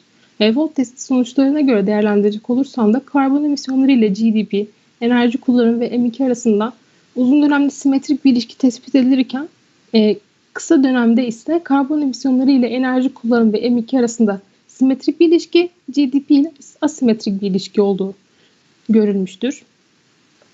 Endonezya'ya bakacak olursak uzun dönemde pozitif meydana gelebilecek bir şokun GDP'yi negatif yönde etkileyeceği, enerji kullanımının pozitif yönde etkileyeceği görülmüştür. Meydana gelebilecek negatif bir şokun ise GDP pozitif yönde etkilerken enerji kullanımı negatif yönde etkileyeceği görülmüştür. Volt testi sonuçlarına göre de karbon emisyonları ile enerji kullanımı arasında uzun dönemde simetrik bir ilişki olduğu görülürken GDP ile M2 arasında asimetrik bir ilişki olduğu görülmüştür. Kısa dönemde ise karbon emisyonları ile enerji kullanımı arasında simetrik bir ilişkiyi tespit ederken karbon emisyonları ile GDP ve M2 arasında ise asimetrik bir ilişki olduğu tespit edilmektedir. Vietnam için NARDL sonuçlarına göre ise karbon emisyonları ile GDP, enerji kullanımı ve M2 arasında uzun dönemde asimetrik bir ilişki tespit edilmişken kısa dönemde de yine aynı şekilde karbon emisyonları ile GDP, enerji kullanımı ve M2 arasında yine asimetrik bir ilişki tespit edilmiştir. Mısır için incelememiz gerekirse NARDL sonuçlarına uzun dönemde pozitif bir şokun GDP ve enerji kullanımını pozitif yönde etkilerken negatif bir şokun ise GDP negatif yönde, M2 ise pozitif yönde etkilediği görülmüştür. Volt testi sonuçlarına göre ise karbon emisyonları ile GDP, enerji kullanımı ve M2 arasında uzun dönemde asimetrik bir ilişki olduğu görülürken kısa dönemde ise karbon emisyonları ile M2 arasında simetrik bir ilişki olduğu tespit edilmiştir. Karbon emisyonları ile GDP ve enerji kullanımı arasında ise asimetrik bir ilişki olduğu görülmüştür. Türkiye için sonuçları incelemek gerekirse Volt testi sonuçlarında karbon emisyonları ile GDP, enerji kullanımı ve M2 arasında uzun dönemde asimetrik bir ilişki tespit edilmişken kısa dönemde ise GDP, enerji kullanımı M2 arasında yine asimetrik bir ilişki tespit edilmiştir.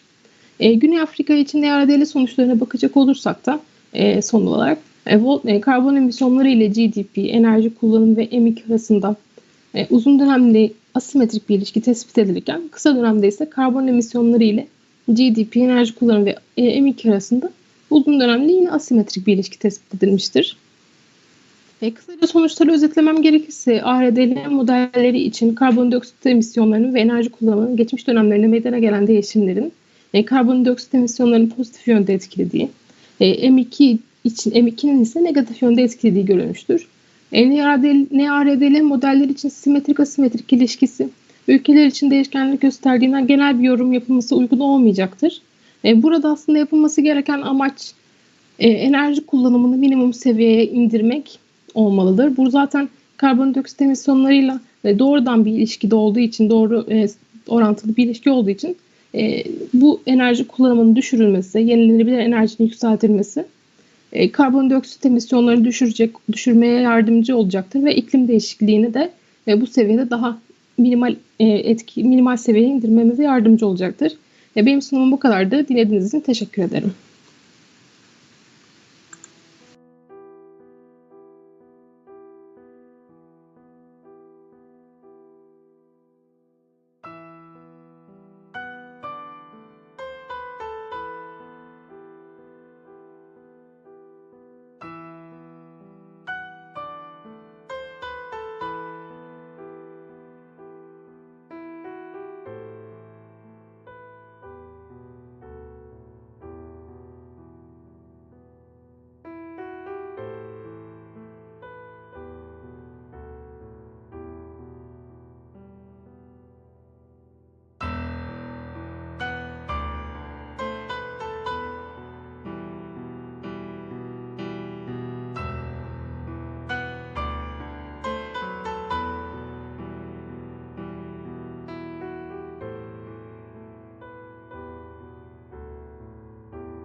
Merhaba, bugün sizlere bölgesel konut ve sanayi elektrik tüketiminin belirleyicileri üzerine araştırdığım mekansal ekonomik panel analizini sunacağım.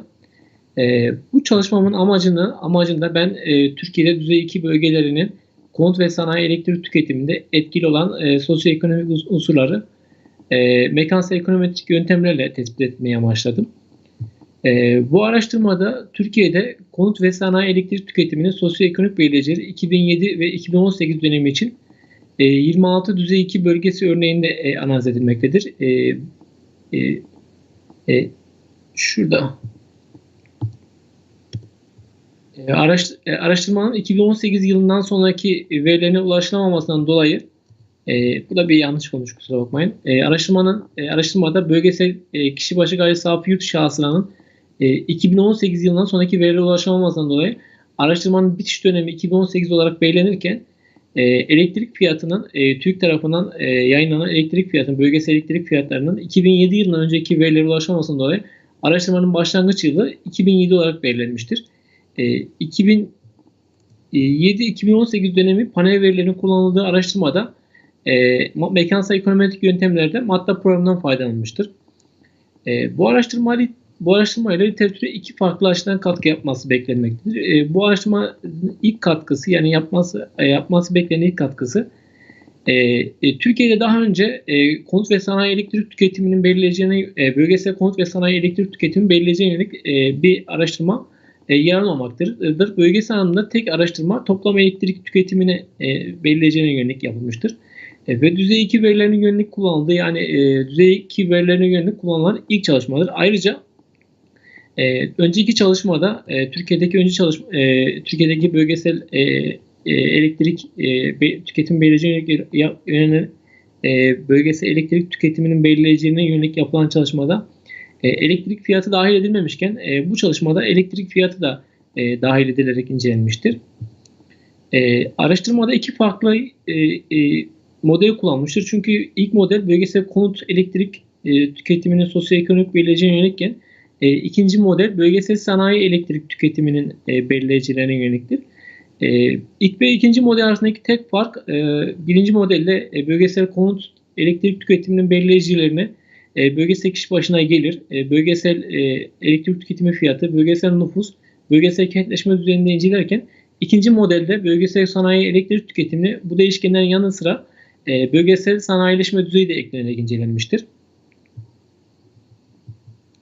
Literatürü buraya sığdırmak yerine Word dosyası şeklinde ele aldım. Literatürü şu şekilde ifade etmek gerekirse, literatürde yapılan çalışmaları inceledim.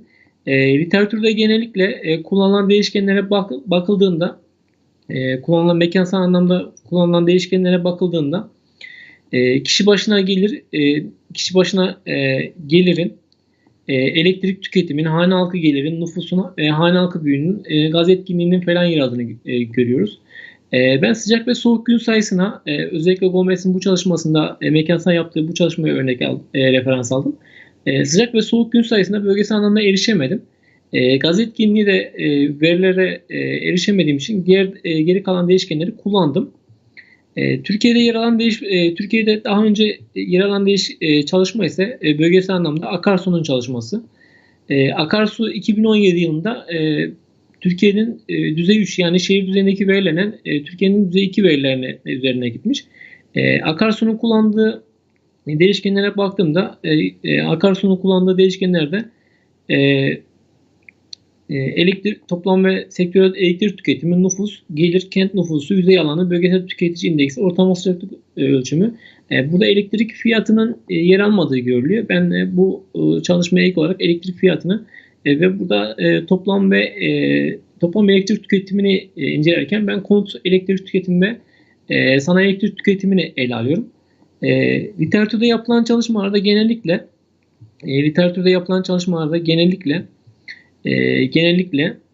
gelirin benim incelediğim değişkenleri bazında ele alırsam kişi başına gelirin konut elektrik tüketimi üzerinde pozitif yönlü etkisi, elektrik fiyatının konut elektrik tüketimi üzerinde negatif yönlü etkisi, nüfusun konut elektrik tüketimi üzerinde pozitif yönlü etkisi ve kentleşmenin konut elektrik tüketimi üzerinde pozitif yönlü etkisine rastlanmıştır. Bizim araştırmamızda kullanılan değişkenleri biraz önce ifade ettim. Konut elektrik tüketimi, kısaca değişkenleri burada yaparsam kısaltmalarını. Konut sanayi elektrik tüketimi, bölgesel kişi başına gelir düzeyi, bölgesel elektrik fiyatı, bölgesel nüfus, bölgesel kentleşme ve bölgesel sanayileşme düzeyi. Yaptığım araştırmaya gelince ilk olarak LM testlerine baktım. OLS analiz, MATLAB OLS analiziyle. LM testlerine baktığımda mekansal gecikmede mekansal yani spatial error fix bu arada şunu söylemek istiyorum. Araştırmada mekansal etkiler sabit etki panel veride sabit etki yöntemini kullandım. Sabit etki yönteminin kullanma sebebim literatürde Elhors'un da ifade ettiği gibi belli bir grup yani tüm örneklemi içerdiği için özellikle bölgesel çalışmalarda veya il üzerinde yapılan çalışmalarda sabit etkilerin rastsal etkilere göre daha uygun bir yöntem olduğu söyleniyor. Bu yüzden ben de sabit etkileri tercih ettim. Araştırmamda mekansal sabit etkilerle ilgili yapılan test sonuçlarını yansıttım. İlk başta OLS yöntemiyle mekansal gecikme ve mekansal hata da hangi modelin benim için daha uygun olduğuna karar verdim. Yapılan burada yıldız işareti robust halini gösteriyor. Mekansal gecikmede mekansal etki rastlanmazken mekansal hata modellerinde hem robust hem de normal halinde mekansal etkiye rastlanmaktadır. Mekansal etkiye rastlandıktan sonra ben MATLAB programı yardımıyla mekansal analiz test sonuçlarını ortaya koydum. M1 model 1 ve model 2 için test sonuçlarını ifade etmek gerekirse burada bizim dikkate almamız gereken aslında bir önceki örnekte de biz mekansal hataya bakmamız lazım. Bizim için uygun model bu ama diğer modelleri de kontrol etmek amacıyla kullandım. Bizim için dikkat etmemiz gereken burada mekansal hata sonuçları. Mekansal hata sonuçlarının yorumlayıp diğerlerine bakarsak model 1 için yani model 1'de konut elektrik tüketiminin belirleyeceğine yönelik yapılan model 1'de kişi başına gelir düzeyinin konut elektrik talebi üzerinde pozitif yönlü etkisine rastlanmakta. Kentleşme düzeyinin %10 anlamlık düzeyinde konut elektrik tüketim talebi üzerinde pozitif yönlü etkisine rastlanmakta. Gördüğünüz gibi en belirleyici faktörün nüfus olduğu görülmekte. Nüfusun konut elektrik tüketimi üzerinde ciddi anlamda bir pozitif yönlü etkisi var. Elektrik fiyatının ise konut elektrik talebi üzerinde anlamlı bir etkisine rastlanmamakta. Ayrıca mekansal hata teriminin yansıtan lambda işaretinin de anlamlı olduğunu görülüyor. Bu da bölgeler arasında mekansal etkileşimi olduğunu ve bu mekansal etkileşimin yönünün pozitif olduğunu göstermekte. LR testi bulguları ise klasik modele göre mekansal hata modelinin tercih etmenin daha uygun olduğunu gösteriyor. Yani burada mekansal etkinin ciddi varlığı var. Bu bulguları diğer yöntemlerden desteklediğimizde yani aslında bizim için en uygun yöntemin bizim için en uygun yöntemin mekansal hata yöntemi olduğunu kabul ediyoruz ama diğer yönteme baktığımızda yani mekansal gecikmeye de baktığımızda mekansal gecikmenin de mekansal hata yöntemine benzer sonuçlar verdiğini görüyoruz. Diğer bir model olan bölgesel sanayi elektrik tüketimine baktığımızda burada dikkat çekici en büyük unsur bölgesel sanayi elektrik tüketimindeki belirleyici en büyük faktörün nüfus değil de sanayileşme düzeyi olduğunu görüyoruz. Sanayileşme düzeyi bölgesel sanayi elektrik tüketiminin en belirleyici faktörü. Burada yine GDP'nin bölgesel sanayi elektrik tüketimi üzerinde ciddi anlamda pozitif bir yön etkisi var. Kentleşme ve nüfusun etkisi kayboluyor. Ayrıca fiyatın yine bölgesel konut elektrik talebi gibi bölgesel sanayi elektrik talebinde de yani anlamsız bir etkisi var. Diğer bulgular ise burada ama etki biraz daha bu anlamsız etki biraz daha zayıflıyor arkadaşlar. Hatta şurada baktığımızda bu etkinin yani %10'luk anlamlık düzeyde ifade edebiliyoruz. Elde edilen bu sonuçlar genellikle birbirini destekliyor mekansal gecikme ve mekansal hata ve sonuçları. Yine baktığımızda bu mekansal hata terimini yansıtan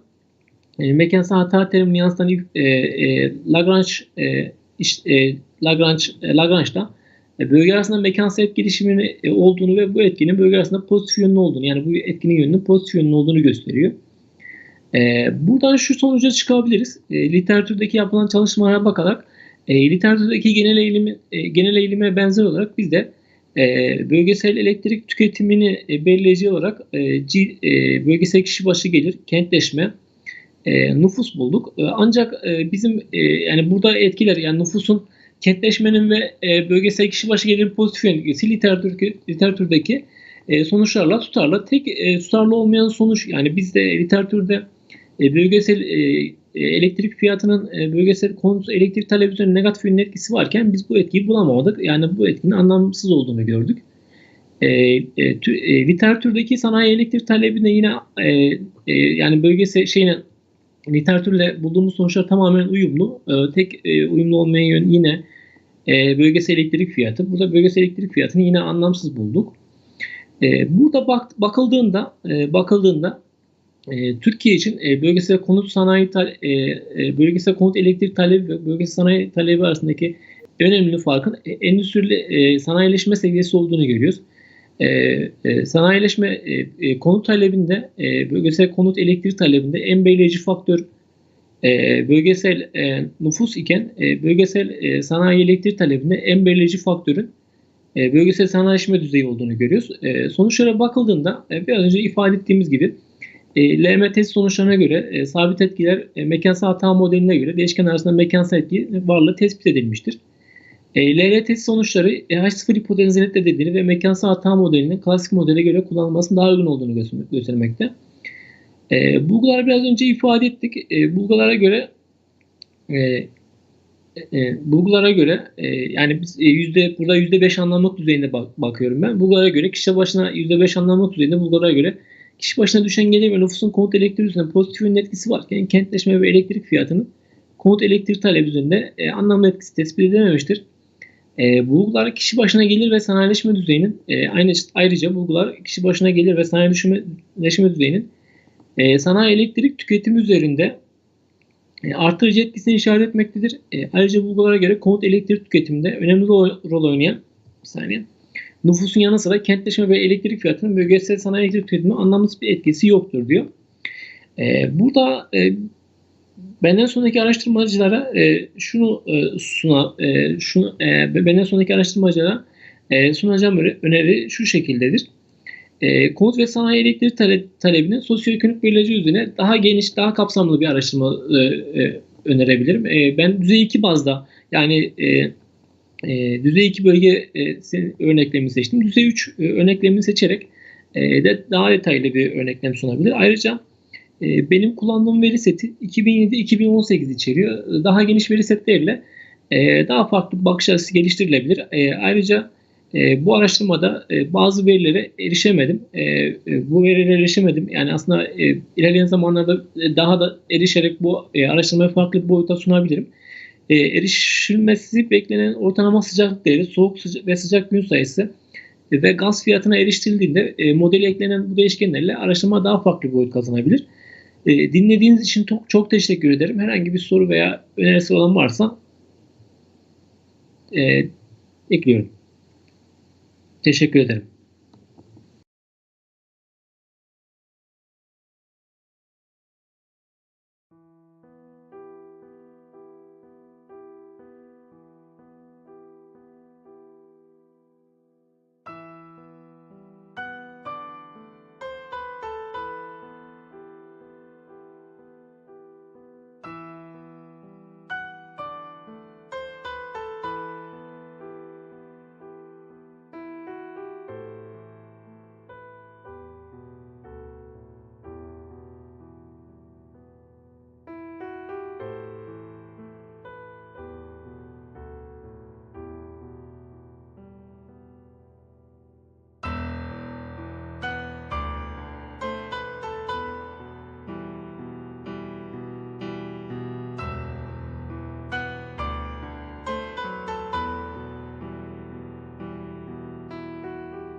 Okay.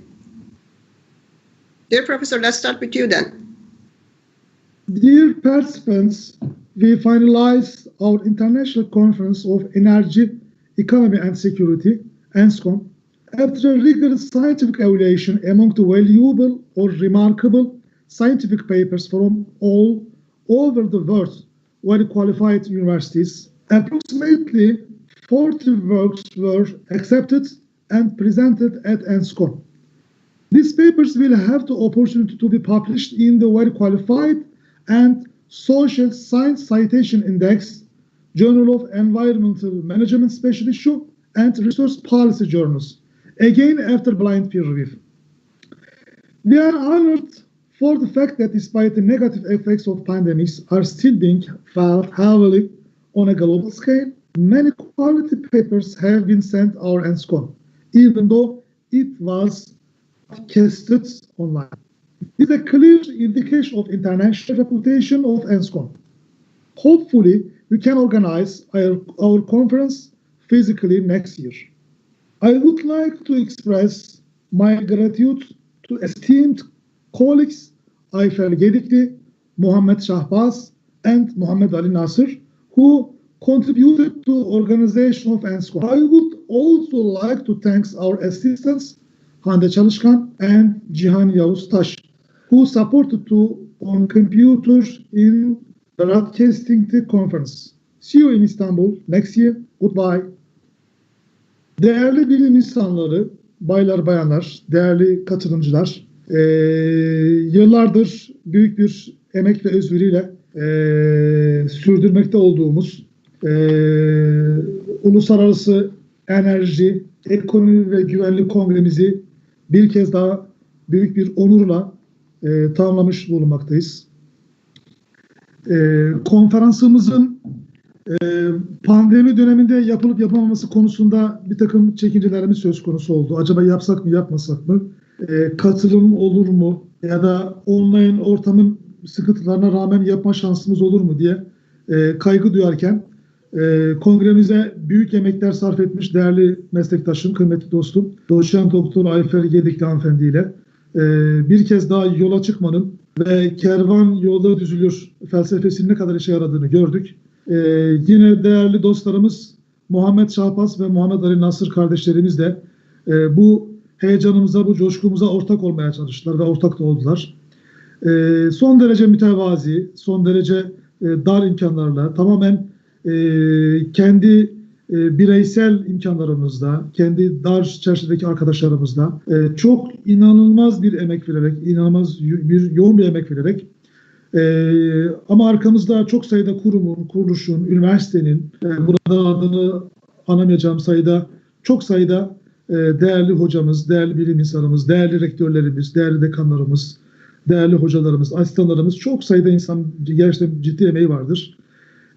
İlk defa biz ENSCON'u yapmaya karar verdiğimizde acaba sürdürebilir miyiz diye kaygı duyarken şu anda artık 7 ve 8'lere geldik.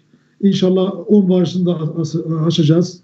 Ayfer Hocam da bu coşku ve heyecan olduğu sürece ve aynı şekilde yine değerli asistanlarımız Hande Çalışkan ve Yavuz kardeşimizin bu heyecanı, coşkusu olduğu sürece biz bunu sürdürmeye çaba sarf edeceğiz. Tabii ki bu tip işler gönüllülük esasına dayalıdır. Bu tip işlerden bir maddi menfaat beklemek, temin etmek hakikaten anlamsız ve çok da güçtür. Uluslararası anlamda her zaman küresel düzeyde dünyanın en temel konularından birisi olan gerek bilimsel düzeyde gerekse siyasi ve sosyal anlamda enerji, çevre, enerji güvenliği, enerji arz güvenliği gibi konular her zaman popüler konulardır. Bunları biz bilimsel bir zeminde bilim adamlarının, uygulamacıların, politika yapıcıların desteğiyle acaba nasıl tartışabiliriz? Enerji politikaları konusunda çevre dostu, çevreye zarar vermeyen, daha sürdürülebilir kalkınma politikalarına katkı yapan enerji politikalarının nasıl olacağı konusunda bu bilimsel platformda, bu bilimsel zeminde tartışmak üzere uluslararası düzeyde katkılar bekledik. Sağ olsunlar. Birçok bilim insanı bize katkı verdi. Çok güzel paperlerle bize destek oldular. İnşallah yakın bir zamanda pandemi dönemini geçtikten sonra fiziksel ortamda güzel İstanbul'umuzda yine daha önceki yıllarda yaptığımız gibi çok sayıda kaliteli bilim insanlarının katılımıyla ve katkısıyla konferanslarımızı yapmaya devam edeceğiz. Her defasında giderek büyüyen, dalga dalga genişleyen, dalga dalga artan bir bilimsel destek hissediyoruz. Yani dünyanın hemen hemen bütün ülkelerinden konferansımıza bu teveccühün sürekli olması için elimizden geleni yapmaya çalışıyoruz. Bu büyük platformun, yani Enerji Kongresi'nin birçok üniversitede kurumsallaşmasını ve bu konuda uluslararası düzeyde ciddi yayınlar yapılmasını, işin sadece enerji arz güvenliği boyutuyla değil, aynı zamanda yeşil enerji ve enerjinin finansmanı çerçevesinde de biz yine yoğun çaba sarf ediyoruz. Bu bağlamda değerli meslektaşım Ayfer Gedikli hanımefendi ile yine dünya markası büyük bir bilim insanı Obyatullah İsmet Başa ile İslam Ekonomisi ve İslam Finans Kongresi'nde derhute ediyoruz. Bu da yine zaman zaman acaba yapabilir miyiz diye düşündüğümüz bir kongre. Onu da yine 7-8 bandına getirdik. İnşallah 10 barajını açacağız. Uzun yıllardır büyük bir özveriyle yapmış olduğumuz çalışmalar. Bu kongrelerimizdeki ortaya çıkan bildiriler hem kitap olarak basıyoruz, ilgilerin istifadesine sunmaya çalışıyoruz. Aynı şekilde bizi daha çok etkileyen, daha çok coşturan buradaki bildiriler dünya çapında reputasyonu olan, saygınlığı olan çok kaliteli SSCI dergilerde yayın bulma, hayat bulma şansı buluyor. Bu da ülkemize hakikaten ciddi katkılarımız. Kıymetli dostum Ayfer Gedikli hanımefendi ile birlikte Muhammed Şahbaz ve Muhammed Ali Nasır kardeşimle birlikte ve burada adını saymadığım daha birçok kıymetli akademisyen dostlarımızla birlikte İnşallah ilerleyen yıllarda burada sunulan bildirilerin daha çok sayıda uluslararası dergide, Cuban SSCI dergide hayat bulması için, yayınlanması için elimizden gelen çabayı sarf etmeye çalışacağız. Dolayısıyla bizim yola çıktığımızda büyük bir belki özveriyle yapmaya çalıştığımız ENSCON kongremize siz değerli bilim insanlarının da katkısıyla, desteğiyle daha ileri taşımaya çalışacağız. İnşallah Allah sağlık saat verdiği sürece bu ekibimizle birlikte olabildiğince kongremizi sürdürmeye, devam ettirmeye ve dünya çapında daha da saygın bir konuma gelmeye çaba sarf edeceğiz. Tekrar kongremizde çok sayıda gerçekten emin olun insanın ciddi emeği oldu. Ama bunlar arasında özellikle en büyük emek, en büyük teşekkür değerli dostumuz, kıymetli akademisyen dostumuz Profesör Doktor Ayfer Gedikli hanımefendi, Profesör Doktor Muhammed Şahbaz beyefendi ve Doçent Doktor Muhammed Ali Nasır en büyük teşekkürü hak ediyorlar. Hakeza değerli kardeşlerimiz, değerli asistanlarımız Hande Çalışkan ve Yavuz Cihan Taş kardeşimiz de gerçekten yani günlerdir, aylardır yani bütün teknik süreçlerde yani insanlar olan mailleşme trafiğinde web sayfasının tasarımından tutun da web sayfasıyla ilgili bütün sıkıntılarda başta ben olmak üzere titiz hocamız Ayfer Gedik hanımefendinin karnını çektiler. Onlara hasreten teşekkür etmek istiyorum. İnşallah bundan sonraki kongrelerimizde yine aynı coşku ve aynı heyecanla hak ettiğini düşündüğümüz çok daha ileri aşamalara kongremizi götürme şansı buluruz. Takip eden, dinleyen, ilgi duyan, buradaki yayınları okuyacak, onlara eleştiri getirecek, onlara katkı yapacak, gelecek kongremize bize katkı yapacak herkese şimdiden saygılarımı sunuyorum, teşekkürlerimi sunuyorum. Allah yolumuzu açık etsin. Saygılar sunarım. Evet, çok teşekkür ederiz hocam. Çok gerçekten insanın dikkatine dokunan son derece duygusal ve akademik tarafı da son derece açıklayıcı bir konuşma oldu. Çok sağ olun. İzniniz olursa ben de kısaca birkaç Türkçe ifadede bulunup arkasından da yabancı misafirlerimizin dinlediğini tahmin ederek onlar için de kısa bir İngilizce konuşma yaparak kongremizi tamamlamak isterim. Hocam zaten birçok açıklamayı yaptı. Esasında biz yola çıktığımızda asıl problem acaba bunu enerji kongresi olarak müstakil bir kongre yapabilir miyiz ve ya da başka bir kongrenin altında bu alanı ayrıca açabilir miyiz diye düşünürken Türkiye'nin özellikle en önemli ithal girdilerinden bir tanesinin enerji girdileri hesabından yola çıkarak acaba bu anlamda Türkiye'nin politikalarına bir katkı sağlayabilir miyiz düşüncesiyle biz Bismillah dedik ve yola başladık.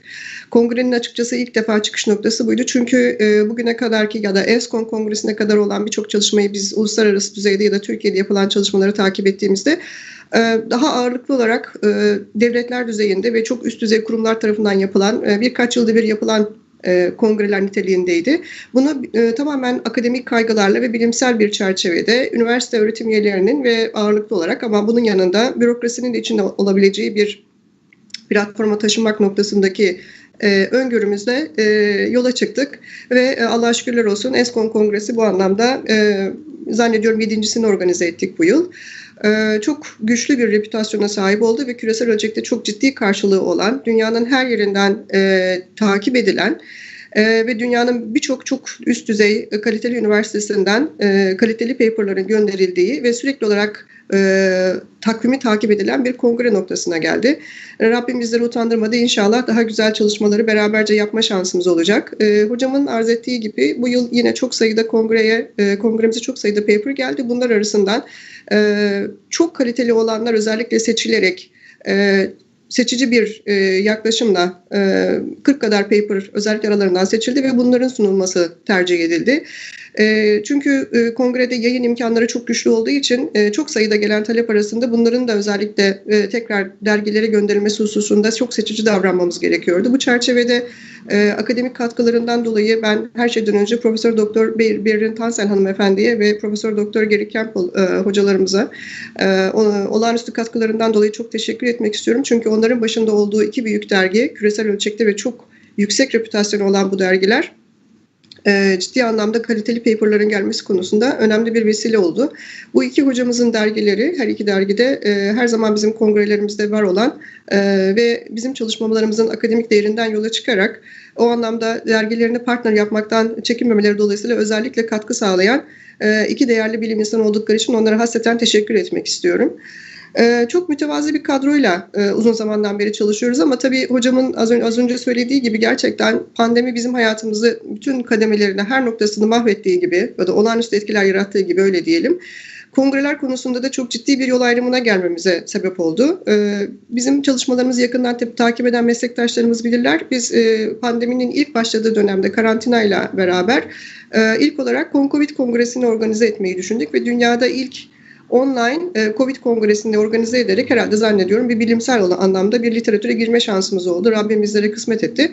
Tabii oradaki deneyimle beraber bu kongrelerde de online yapmanın mümkün olabileceğini düşündük ama açıkçası İstanbul'da işte sürekli kongrelerimizi organize ettiğimiz Hilton Otel'de dünyanın her yerinden gelen bilim insanlarıyla kucaklaşmak, görüş alışverişlerinde bulunmak, network geliştirmek, fikir alışverişinde bulunmak ve olağanüstü bir insani ve akademik ortamda bulunmanın karşısında bilgisayar ekranlarının soğukluğunun arkasına durup sadece ekranlardan insanların birbirlerini izleyebildiği bir noktaya gelmek zorunda kalmak herhalde insanlığın içinden geçmekte olduğu ağır bir sınav. Maalesef bu anlamda biz de o sınavın bir parçasıyız. Gerçekten insanın dikkatine dokunan bir durum. Özellikle eski meslektaşlarımızı daha önceki yıllardan beraber olduğumuz insanları dünyanın bir ucundan ve çok büyük saat farklarıyla ancak ekranların arkasından görebiliyor olmak bir tarafıyla üzücü ama öbür tarafıyla sevindirici oldu. En azından bu vesileyle bir araya geldik ve güzel bir bilimsel çalışma ortamı oldu. En azından özellikle keynote speakerlarımız mutlaka takip etmişsinizdir. Amerika'dan Pakistan'a, Çin'e kadar, Danimarka'ya kadar çok farklı ülkelerden, çok farklı noktalardan ses verdiler ve bilimsel çalışmalarını son dönemde yaptıkları bilimsel eserleri bizlerle paylaştılar. O anlamda kongremize tüm keynote speakerlarımız, konuşmacılarımıza ayrı ayrı hasreten çok teşekkür etmek istiyoruz. Hocamın ifade ettiği gibi gerek Türkiye'den gerek yurt dışından çok sayıda paper geldi.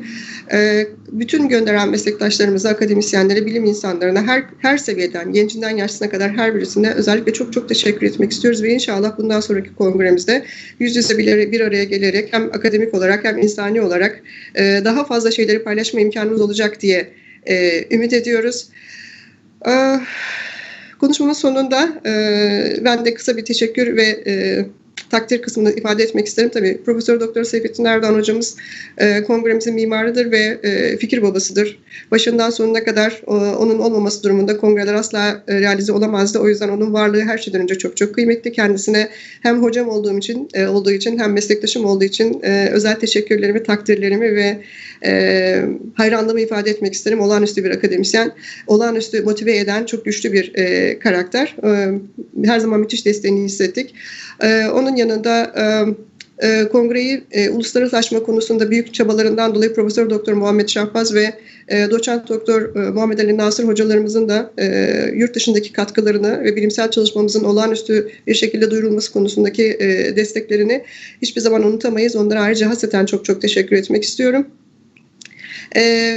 Problemsiz işleyen bir teknik sürecimiz oldu. Allah'a şükürler olsun. Rabbim bizi mahcup etmedi sizlere karşı.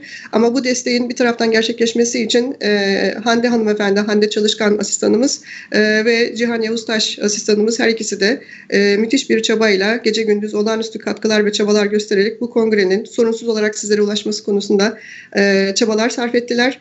Ümit edelim inşallah önümüzdeki yılki kongremizde online olarak olmasın da diğer konularda bize teknik destek olsunlar ve bir araya gelelim. Daha çok şeyi, daha çok paylaşma şansımız olsun.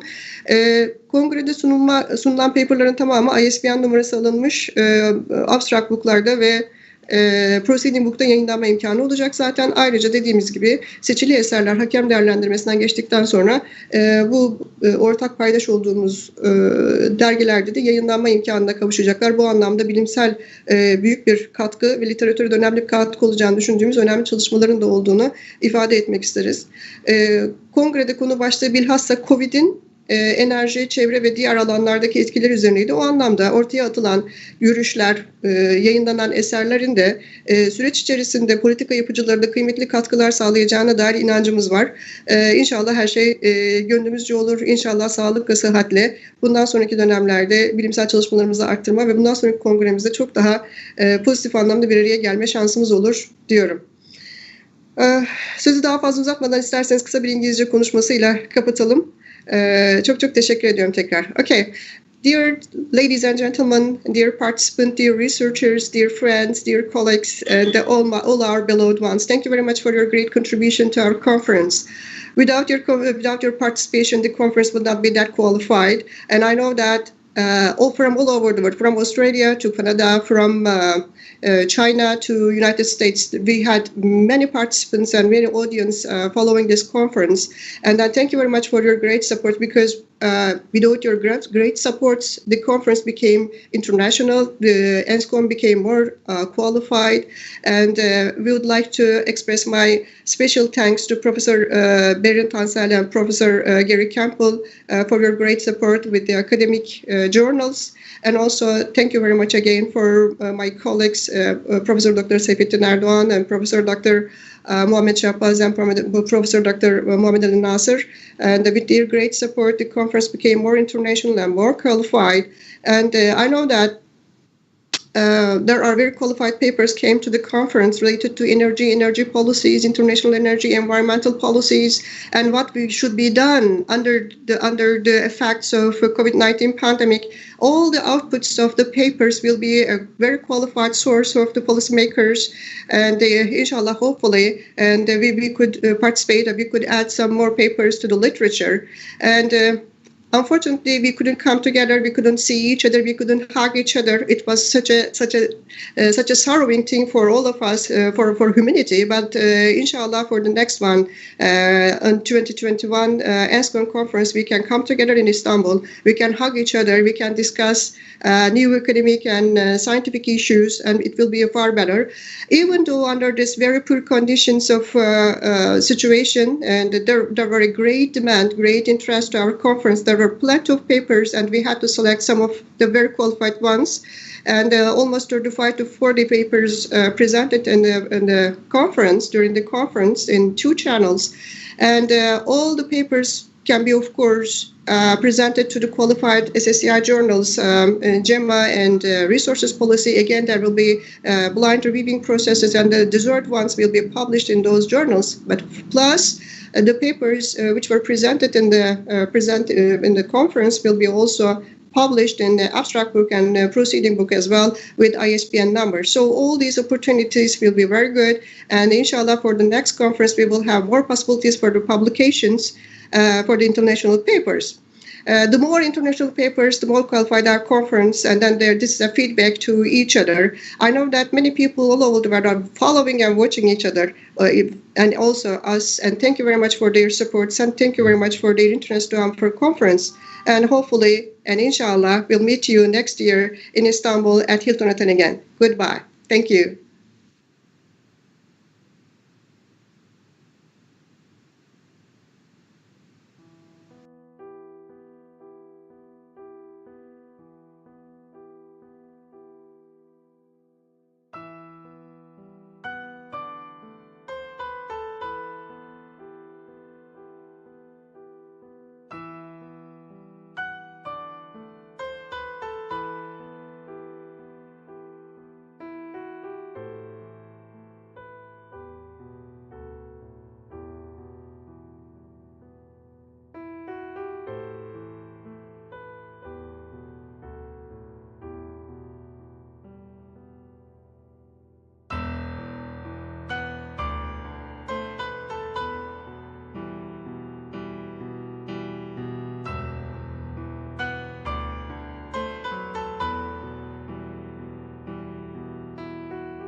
Okay, dear audience, we are the team again. I, Seyfettin, and Yavuz and Hande. Would you like to say anything to us, dear brother and sister?